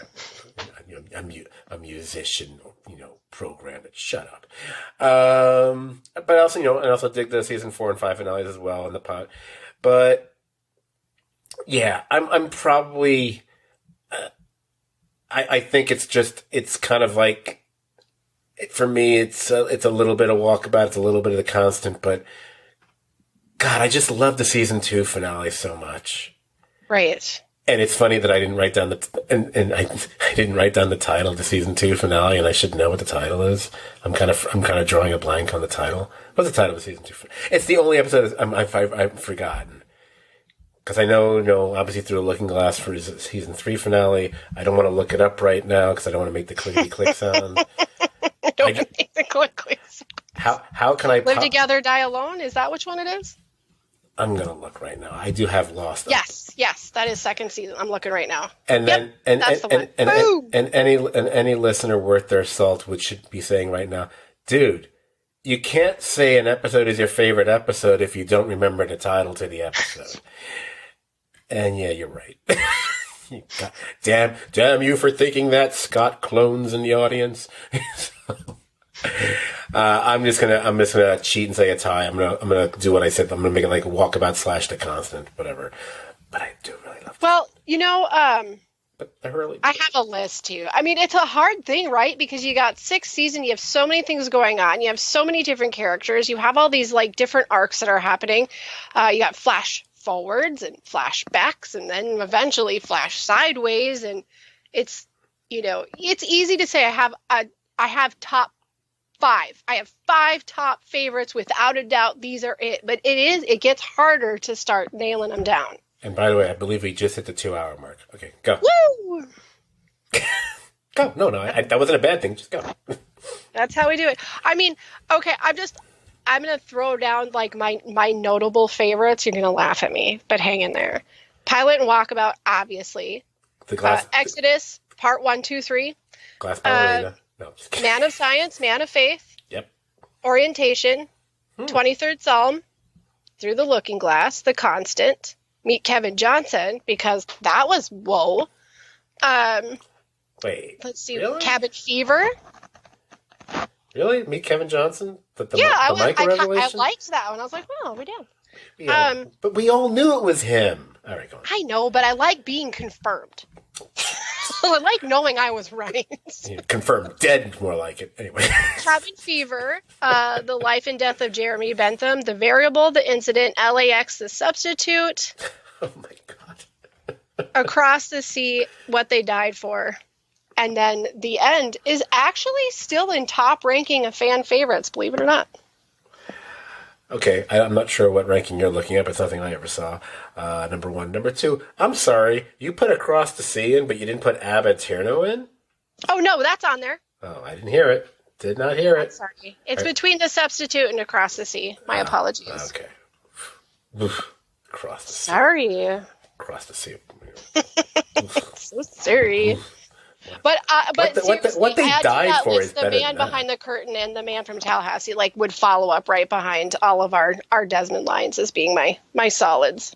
Yeah. I kind of absolutely. I think I kind of like the idea of, even though I sort of semi-answered but not really, I'm just so married to the idea of just putting just kind of bookending flashes before your eyes and the constant together. So I just have them. I would just kind of put them together as a special 2-pack, like when you're an action figure collector. Like, oh my god, they put these two in a pack together. I gotta buy that one. I want that. That's a deal. Yep, it's special. That's a deal. Because again, I just view finales so differently because they're always going to be, the super mega fun packed kind of thing. So otherwise it's between season 2 and season 3 then. As much as I like 4 and 5, I do. But the finales for 2 and 3 were better, I think. Yeah. Oh, yep. There's no disagreeing.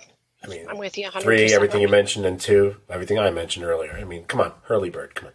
There you go. Hurley Bird. So, all this talk of finales. Here's the part people should have been waiting for. We're going to talk about that. Some might call it the infamous series finale. Maybe some, and some wouldn't call it that.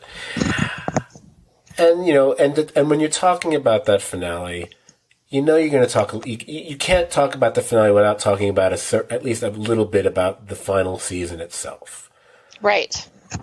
And I've talked about things like TV. It happens more with movies than television, really, where there are things that you think and you feel, and you have an opinion in the moment or when you've just watched it. And then sometimes those opinions can change over time. Absolutely. It could be hours later. It could be weeks later. It could be years. I remember movies I remember seeing, and I'm like, oh, that was a lot. And the more I thought about it, the less I liked it. And I also remember the reverse happening. I'm, using The Sopranos as an example because it was, a couple podcasts ago. I'm someone who wrote a scathing thing about the finale and what happened back in the day. You did? And then shortly, it wasn't that much later, I did a total retraction on it. Okay, from knowing you, I just figured you would not write a scathing review on the finale. But okay, that's interesting. I was like your age back then. I was a kid. Anyway, a kid with kids and a mortgage and a life. So let me get to what we have going here and what it was, because I had opinions of it then, and again, apparently I found all my recap reviews of every episode of the season, so I knew what I felt literally at the time. There's a record of it. Stupid Scott. Anyway, hence why I was willing to buy items from the auction from that year. Here's the thing, because you had the flashbacks and flash forwards, and here you had the quote unquote the flash sideways. I wish it had been what I would call a genuine alternate timeline reality, because I felt that would have been a great way to end the series in its final season, because we had gone through all the time tripping and the flashbacks and the flash forwards, because as you and I have spoken about before, after time travel, ooh, do I love me some alternate or parallel universe kind of stuff. Right. It's just prime fodder, especially when you're already right there in the heart of sci-fi or sci-fi fantasy, whatever you want to call it. I kind of wish that I could call what they did in season 6 would count as that. And I know some people are going to try to say it is. And I'm like, if only. But I can forgive the concept behind the flash sideways scenes through season 6. And it's not like there weren't many that I enjoyed anyway. I wasn't watching them and getting angry and throwing things at the screen all season. I wasn't doing that. That would be a lie. My reviews bear that out. Even if, as the season progressed, as things got more and more crazy, and then you're trying to wait, Widmore apparently had a machine that was able to send Desmond or his consciousness back to basically what is a form of an afterlife? Yeah, to me, that was way more of a, hey, what now, than pretty much anything else.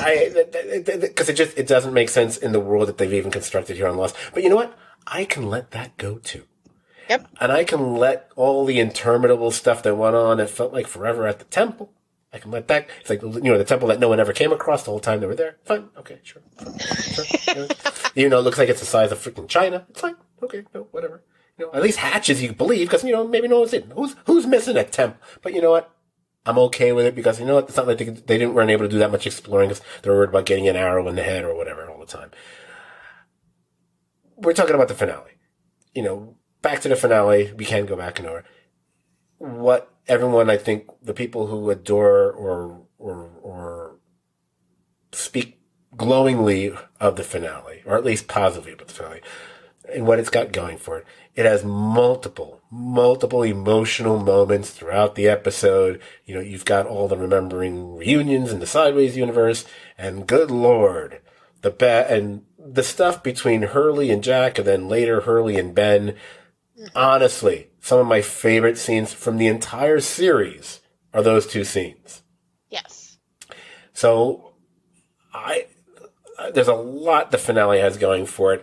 I watched the finale 3 times that week.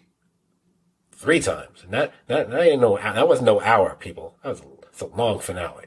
And I've watched it a couple more times, and now I just watched it again. So I've sat through that finale at least 5 times that I know of, that I'm sure of.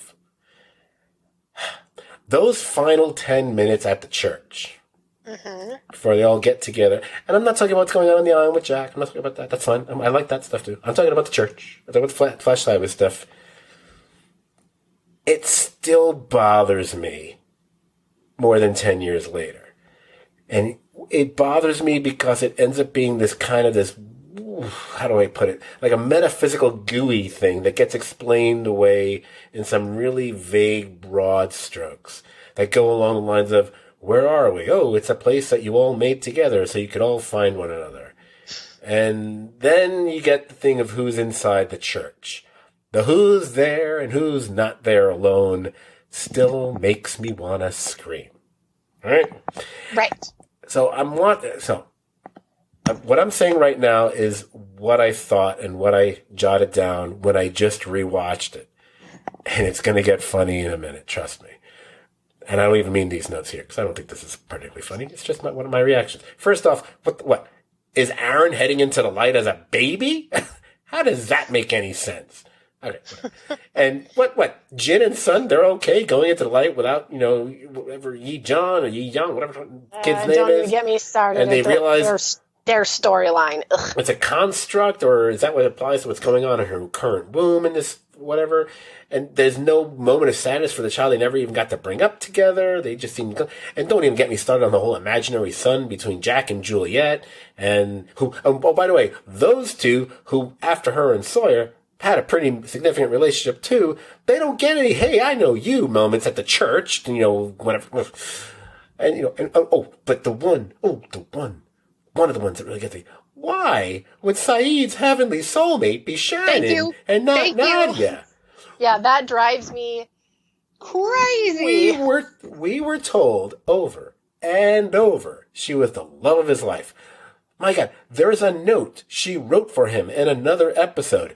If you don't see me in this life, you'll see me in the other life. Oh my God, they paved the way for this, and then they don't do it. What? And then people are going to say, oh, it's because she wasn't on the island. Oh, really? Is that the reason? Then tell me, why does Penny get to be there with Desmond? Because Guess what? She was never on the island either. Never set foot on the island. So you don't... Not that we saw, but they left themselves a little wiggle room on that one because they could fill in with, maybe Widmore is their dad, and he knows the island, and maybe she was there, but I'm with you. I actually looked at this everywhere. It doesn't. And then, if it's about people who are there, then tell me, so Daniel doesn't get to go. And I know there's a whole thing with Desmond and, the extended scene. It's like, I don't want to take him away from the mom or whatever. I have a hard time to believing that the most important work that he's ever done in his life surpassed that of what happened on the island. Danielle doesn't go. Danielle doesn't get to go. Anna Lucia doesn't get to go. I get that, whatever. Charlotte, Miles, Alex. Alex? Why not Alex? Okay. So that's a problem. And I was all prepared to come into and I figured I would just go back and forth with you and blah, blah, blah. But I told you way back early, 18 hours ago in this podcast about what had happened, about the stuff that I had written way back when. Now, apparently I'm going to have to go all Desmond and flash back to what I said about the finale, and specifically, really, about who was and who wasn't there at the end. Scott from 2010 had a very different take on it. I hate Scott from 2010. Because he's taking all my arguments, he's smacking me down to the ground. So I'm going to read a pretty major passage from this really massive, giant thing of beauty, this review I did on the finale. Lost Notebook? Yeah, this is my Lost Notebook. So, and I am not changing any, so I'm not even doing anything correcting for typos. I hope I didn't screw anything up. We'll find out. Oh, I even put accent marks. Oh, I'm so proud of myself. Okay, so I took it for I was about 2/3 or more into because I just wanted to talk about the ending. Okay, over the course of the finale, we see that moments of intense feeling that mirror events from their past lives cause the Losties to both remember their FSW. Oh, Flash Sideways. Okay. I'm trying to figure out what I wrote. I love FSW. I'm about to say social justice. No, wait. FSW existence and then accept the fact that they are dead. This makes for several tear-jerking scenes throughout the finale, such as Sun and Jin remembering everything, including their death, which may be the first neon sign alerting us to what is actually happening. Saeed and Shannon, which was a bit hard for me to believe, she turns out to be the love of Saeed's life, although I wonder if this was more about bringing back a former cast member that was also on Oceanic 815. Claire, Charlie and Kate, Sawyer and Juliet, and finally Locke. The one person who it takes the longest to remember, even with his obvious feelings of deja vu, despite the scar on his lower right side, which we realize is from the wound he suffers on the island and not from his appendectomy, and the constant resurfacing of a cut on his neck, is Jack. This also mirrors Jack's constant state of denial that he held onto throughout the first 4 seasons of Lost. It isn't until he meets his father, Christian, and this finally gives him the closure he has needed for years, that he truly remembers and acknowledges his own death. This is when both Jack and the viewers get the mildly cryptic exposition and explanation of the Flash Sideways universe that has been looming over the 6th season, that all these people shared these experiences together, and they will head into the next plane of existence together as well. So the question is, why are some people not there? Some, like Ana Lucia, are simply not ready as of yet. Perhaps they still have issues to resolve. Perhaps they still have sins to atone for. Ben chooses to stay for a while. One can say that even all the years he likely spent as the number 2 to Hurley on the island, he still feels the need to pay some sort of penance. Probably more due to his actions regarding Alex and Danielle more than anything else. Desmond does not take Daniel, as Mr. Hume is allowing Eloise, who, as always, is clearly aware of everything that is going on, which is true, that's pretty cool, to hold on to the son she had never been a good mother to when they were alive, and in fact killed him. Daniel also gets to have a bit of the life he was always denied. He may suspect something, but hasn't yet had any true memory-flashing epiphany. Perhaps he's waiting for Charlotte? In a similar fashion, Miles also gets to have the father-son relationship he never had with his dad, Pierre Chang, so Strom's not ready yet either. Michael, sadly, his soul is still trapped on the island, so he's unable to move on in any way, shape, or form. Walt, well, let's be serious. The kid is 10 feet tall now, so that question is most certainly moot. Sure, one can continue to focus on the exclusion of other people. One can question any number of things. As stated earlier, things are most definitely left to our own interpretation. And speaking of questions, yes, there are probably hundreds of questions, both trivial and seemingly major, that never got directly addressed or touched upon at all. But this finale and the series overall was, and I wrote this in bold, was about the journey of these characters more than any enigmatic plot devices or mysteries. Okay, I have an issue with you, 2010 Scott, but okay, I'll let you finish your piece here, man. I absolutely share some of the frustration over certain answers we'll never get, but the resolution and closure for all these people was, for me, a far more satisfying conclusion to the series than knocking off a checklist of answers. I would say to those who have not initially embraced the final episode, watch it again. Roll it around in your head a bit more. Maybe you'll still feel like you got rooked out of the ending you would have preferred, but you still may realize that this was the ending that the series deserved. Stacked up against almost any other dramatic series finale, I'd warrant that this was one of, if not the best. Wow, 2010 Scott, you high. It certainly had the most beautiful and touching final 90 seconds of any finale, as we follow Jack to the end of his journey. It's a virtual rewind of the first 90 seconds from the pilot episode as he passes by the sneaker lodged in a tree and eventually collapses to the ground in a thicket of bamboo trees. Jack's most famous words, outside of "we have to go back, Kate," have always been, "if we don't live together, we're going to die alone." Echoing his arrival when Jack was first lying amidst those trees back in September 22nd, 2004, Vincent the dog comes trotting out. Only this time he lies beside Jack, who looks up to see the Ajira plane flying overhead. Everything Jack did led to this moment, and in his final seconds before closing his eyes, he didn't have to die alone. Okay. So that's what I said back then. Okay. All right. Now, sometimes you get, I don't know if you get wiser when you get older, or I was so much wiser then than I am now, like that song goes from the 60s, whatever.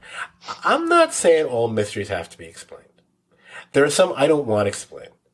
I don't want any more backstory on the island. I don't want to know what that light really is. I don't want to know who put the big old cork there. I don't know. I don't need to know. I'm good with that. I don't need to know who built the statue. I don't need to know. I don't care about the statue. I don't need about the ancient-looking door in Ben's house that summons the smoke monster. I don't need to know any of those things. And, you want to get hung up on, I don't know, hey, why did some dead people show up as ghosts and others are just whispers? And, I'm good. That's fine. I don't need to know that. Not important, right? And, yeah, are there some things that were more like plot holes that occurred due to, like, changes in the storyline or casting or whatever? I don't care. Do I care that Rousseau didn't seem to remember who Ben Linus was when he was caught up in her net, but she clearly saw him when he was stealing her child years earlier? I kidnapped your child. It's a little problematic. Is it as Hey, let's face it. Is it as problematic as they kept calling her his daughter even after they established that he had kidnapped her from Danielle? Kind of bothered me a little bit, but those don't bother me. I only got a couple that bother me, and I know you've got some too. So, and the ones I'm going with, they're not arcane. We all know them. If you're a Lost fan, but they bother me to this day. And I'm only gonna, and since I just read 1,000 pages from my 2010 Scott, I'll make this short. First, it's from the season 5 episode, The Little Prince, the mysterious outrigger canoe. Who was shooting at Sawyer and his peeps? We have never truly gotten an answer to this. And then when you hear, I'm sorry, when you actually start to, because I did research on these things to see maybe somewhere, when you find out that there was an earlier draft of that script for that freaking episode, in that script, the identities of the shooting party were revealed. And then Lindelof and Q said, yeah, it'd be better if we leave it unexplained. Fuck you guys. No, it's not better. Pisses me off. Quick question on that. Sure. Have you watched the extra that comes in the complete collection DVD set with the journal entries from the Black Rock? Oh, I did way back when. I didn't watch it for this. The only thing I watched that was extra from that was the epilogue piece. The epilogue, yes.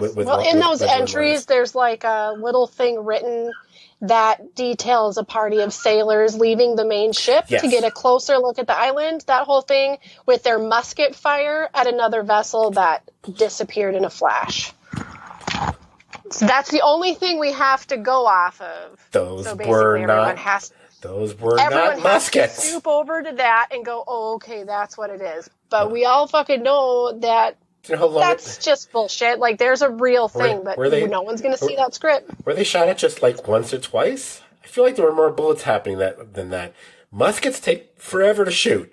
Bullshit. Well, if there was multiple muskets, we could get away with 2 shots.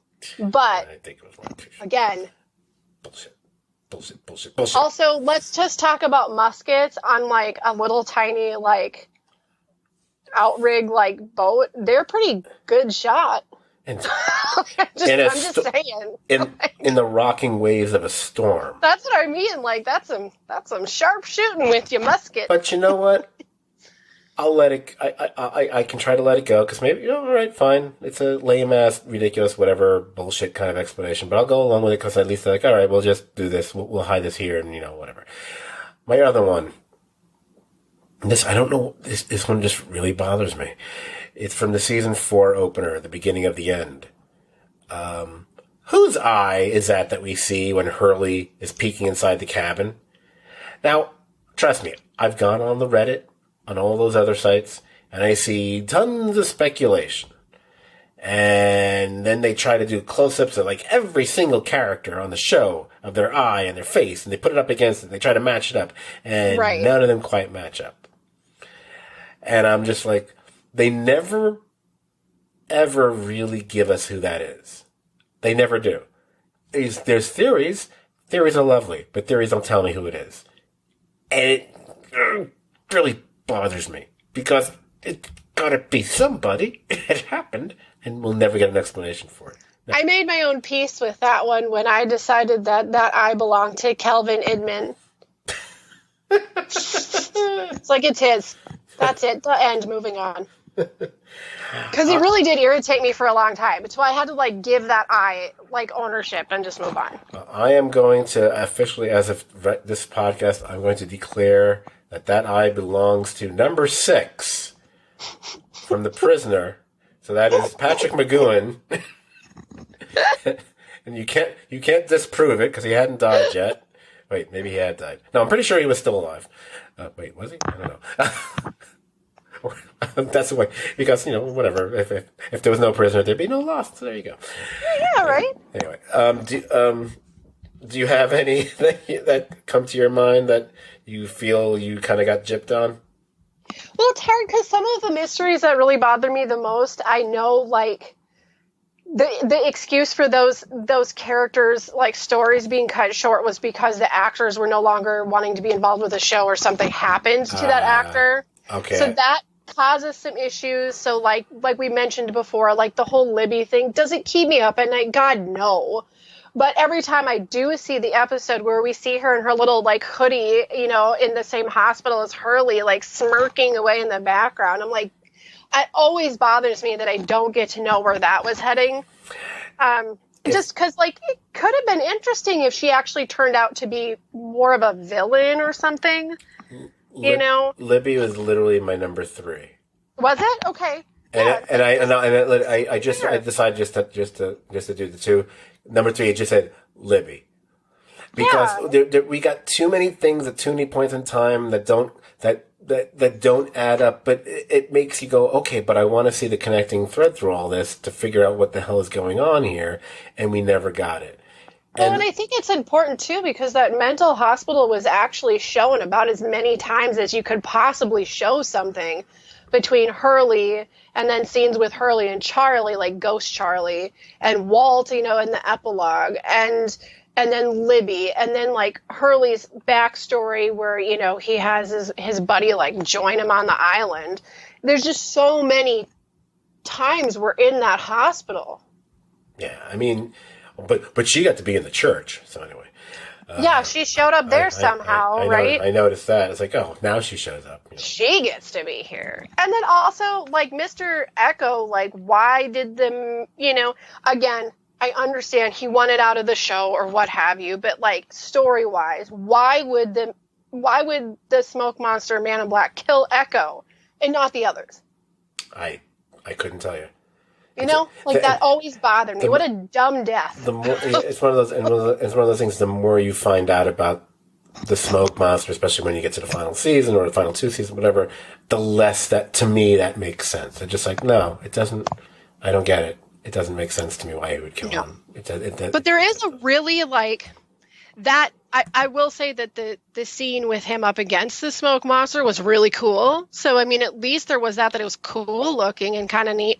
But then also there's sort of just like a funny personal story with that episode. I'd seen it like 2 or 3 times, and then it was airing on, like, Syndicate on TV one night. I don't remember what channel used to rerun Lost. But I was getting ready for bed. I'm, like, laying in bed just kind of watching it. I knew what was coming because I'd seen it so many times. I don't know why it happened. But when, like, the smoke monster just blows up behind Echo, like, behind them, and I just, like, I freaked out. Like, I jumped so hard. Like, I had some drink in my hand. It flew across the room. And I, like, that's how it went. That's how it went. Scrapped myself. But it was, like, just scared me so bad. And I had already seen it a bunch of times. But now every time I watch that episode, I just kind of chuckle because it just made me jump so bad. But that one bothers me anyway. because I liked Echo and he was such an interesting character and had such a cool like backstory, and it sucked to see him go. But then it sucked to see him go and then like never understand why he went that way, but nobody else did. Right. Oh, by the way, that sound from the smoke monster was actually from the scene when he takes on Mr. Well, Making eye to eye with it. I was about to say takes on Mr. Like he doesn't take on. He just kills him. You mash him up. And then the last one, again, like I said, we have all of the same ones, but the last one, just for fun, is like, I kind of wish that I knew a little bit more about Mikhail, or Mikhail. if we had some like awesome like mini webisode backstory of Mikhail, like a spinoff, like what led him to this whole Dharma Island experience? Because he seems pretty crazy and cool.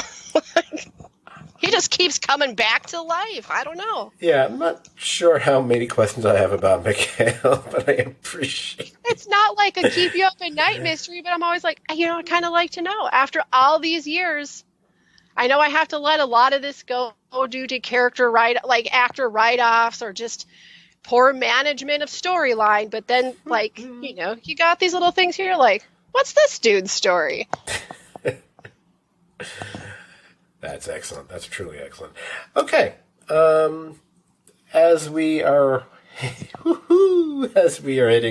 closing in on the 2.5 hour mark, anything else before I get to the countdown or where we are and what the next episode is going to be? I'm giving you an opportunity now.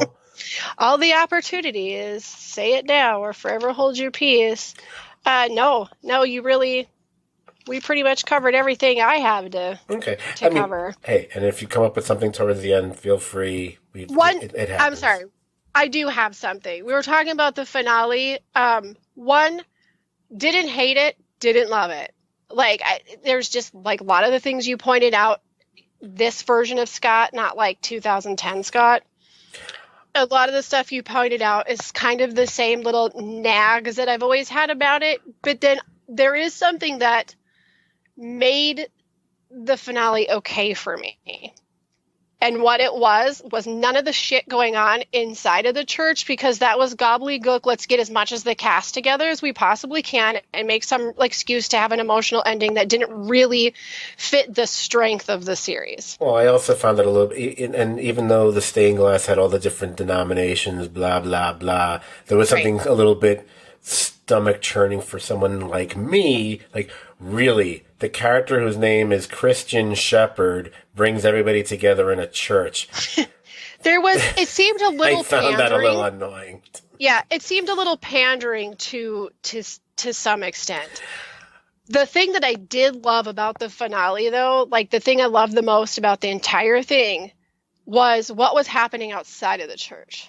Oh, yeah. The stuff with Ben sitting outside. Ben sitting there and waiting. And Hurley later, I thought was lovely. Yeah, and Ben waiting. I'm still waiting on a few people. Yeah. He's waiting for Rousseau. He's waiting for Alex. Like, to me, Ben sitting outside of the chapel, and then the end with Jack in the jungle. Those two moments they could have just avoided all the other shit in the chapel altogether, and those two things alone would have held up the finale for me.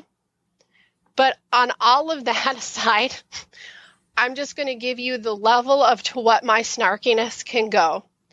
I am watching the finale after all these years of watching this beloved show and rewatching the seasons between seasons, getting ready, like literally 1 month away to the date of having my child, who I am naming after a character in the show.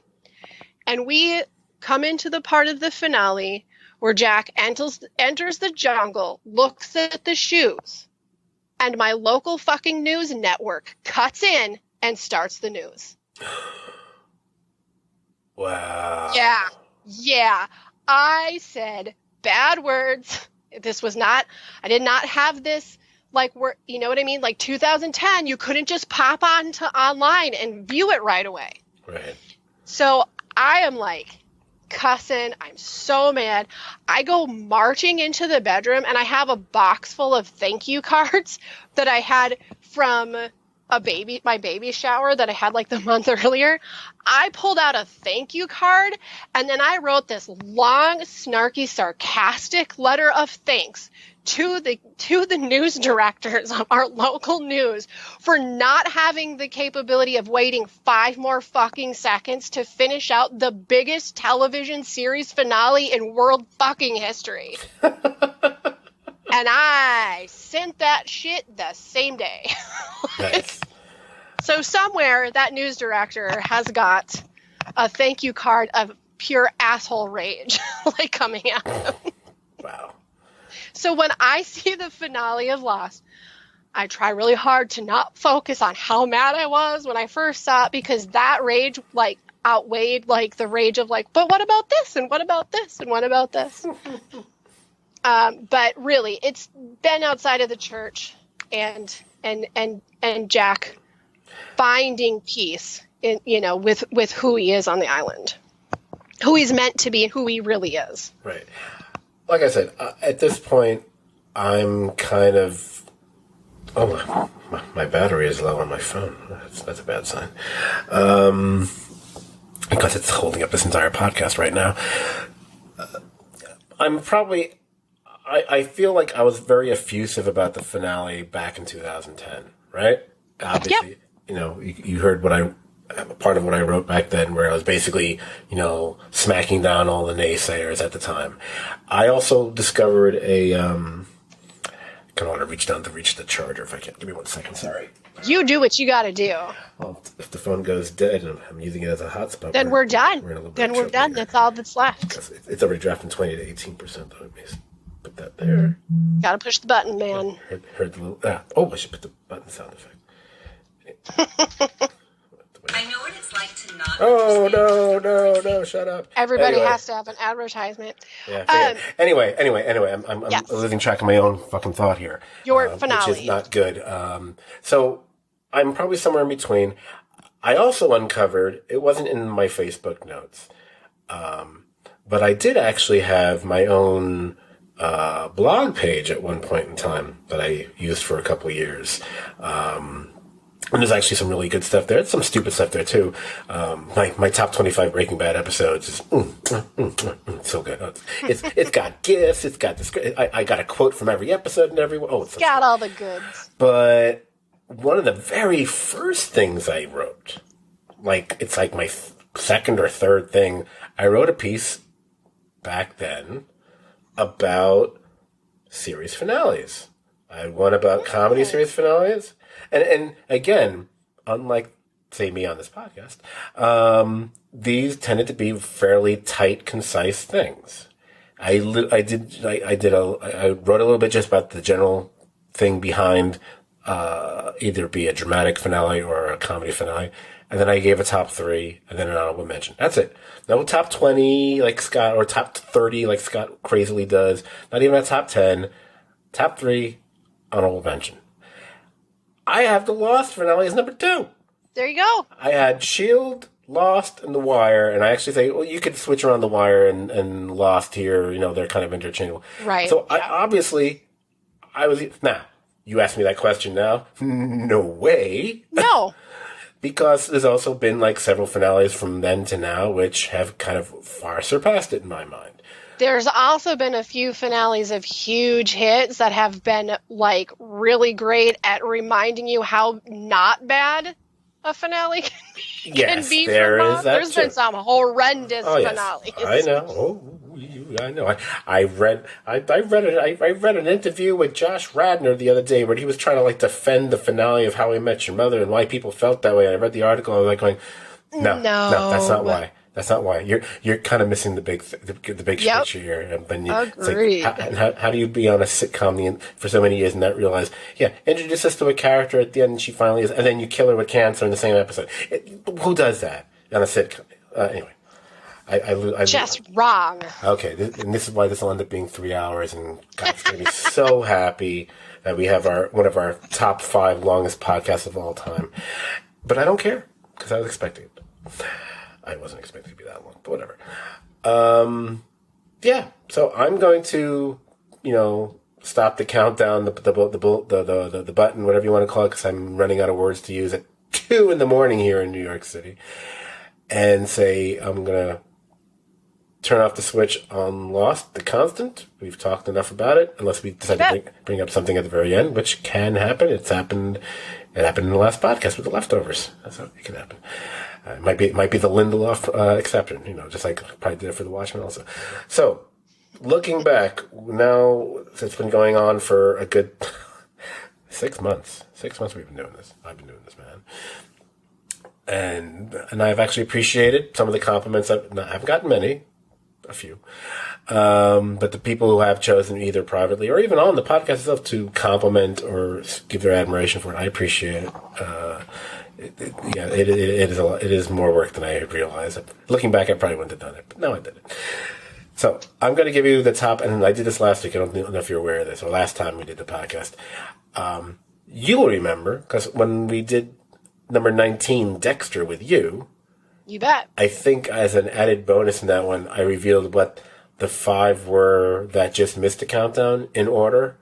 Yes. And now that we're towards the end, I've actually decided, I'm going to reveal what the top 25 are so far. Do it. So I'm going to start it now. Number 25 was Why We Fight, the 9th episode of Band of Brothers. Number 24 was Who Goes There, which is the 4th episode of the first season of True Detective. I believe that's the one with the really long tracking shot. Number 23 is The Subway, which is the 7th episode of season 6 of Homicide, Life on the Street. It might be the one that fewest people listening to this podcast have seen. Track it down if you can. I have no idea where to find Homicide at this point in time. I think I don't know if it's on Peacock or one of those things. Find it. Pay for it on Amazon. It's a great episode. It's got Vincent D'Onofrio. Come on. Number 22 was Everybody's Waiting, which is, of course, the series finale of 6 Feet Under.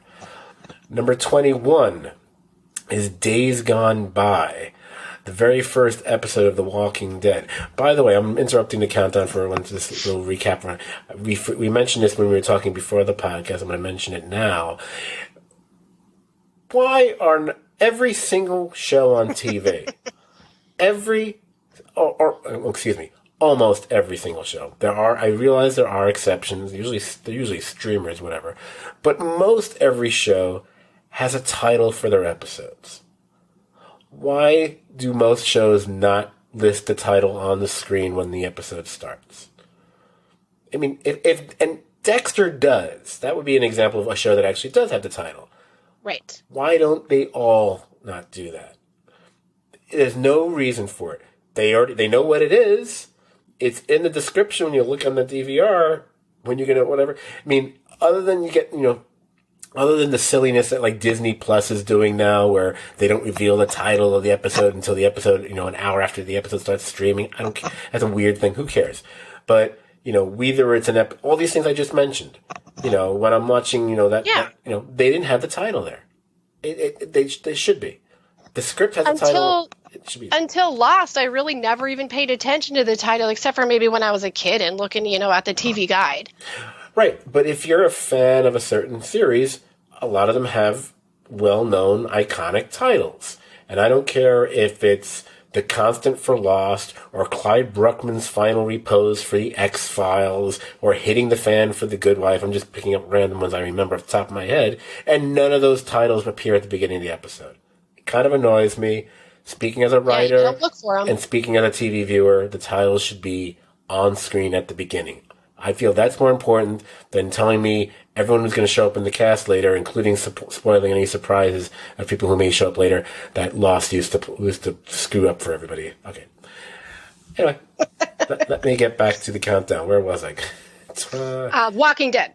Walking Dead, Days Gone By, which was the very first episode of The Walking Dead, and that was number 21. And now we get to the ones that we actually did podcasts about. Number 20 was House, with House's Head, which was from season 4. Number 19... just talked about it, from Dexter, The Getaway. See, I knew that title. That was the finale for season 4. Season 4 show up a lot.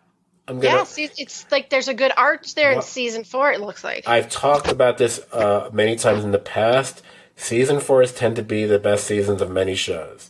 Seinfeld, best season 4. You know, a lot of things. Notice how many episodes on this countdown are from season 4s. Yeah. I don't know about. I wasn't really paying attention to the. I'm just looking at the. Okay, so I'm specifically the top 20. So we already have House was a season 4 episode. Dexter was a season 4 episode. Firefly only had one season at number 18. So it doesn't count with Out of Gas. But number 17, it's Mr. Robot. 407 proxy authentication required. What season is that from? Season 4. Hannibal Miximoto, which was the season 2 finale, it didn't have 4 seasons. So but number 15 was The Good Wife with Hitting the Fan. Okay, that's a season 5 episode. Number 14 was The X-Files, Clyde Bruckman's Final Repose. Hey, it's a season 3 episode. Number 13, Justified, the finale for season 2. You're ruining my theory, guys, with Bloody Harlan. It's number 13. And number 12 is, of course, Battlestar Galactica. Hey, you appeared on that one. Crossroads Part 2, which was the finale of season 3. Number 11 was Watchmen, This Extraordinary Being. Only had one season, so season 1. Number 10, Deadwood, Sold Under Sin, the season 1 finale. Only had 3 seasons. Number 9. Number 9 was Game of Thrones, The Reigns of Castamere, the penultimate episode of season 3. Look at that season 3 making a comeback here. So number 8 was The West Wing with Two Cathedrals, which was the finale of season 2. Number 7, bringing me back to season 4, thank God. Buffy the Vampire Slayer, Hush, was from season 4. The Sopranos, Pine Barrens, which is actually from season 3, which makes sense because season 4 was, no, it's fine, it was good. Number 5 was The Leftovers, just did that just a little while ago. International Assassin from season 2, only had 3 seasons. Such a good one. Now, I'm going to be a smartass for this one. You just heard Lost, The Constant, which obviously, season 4, just did that with you. So, oh, my nose, it's bothering me. Coming in at number 3, and you're like, wait, where's the drum roll? I don't hear the drum roll. It's got the lame-ass drum roll. Considering we did a Lost podcast, I'm not going to go with the drum roll. Coming in at number 3 on the greatest TV drama episodes of all time.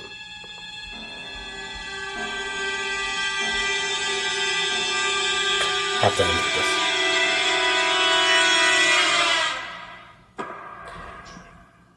It's The Wire from season 3, the penultimate episode of season 3, Middle Ground.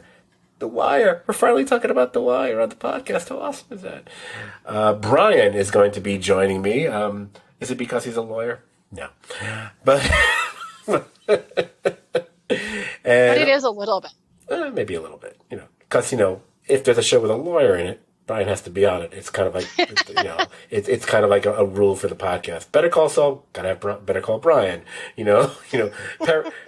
Perry Mason, Mary Brian, gotta do it. What the fuck am I talking about? I also like the fact that I have the original schedule just to show you guys just how far behind I am on schedule with these.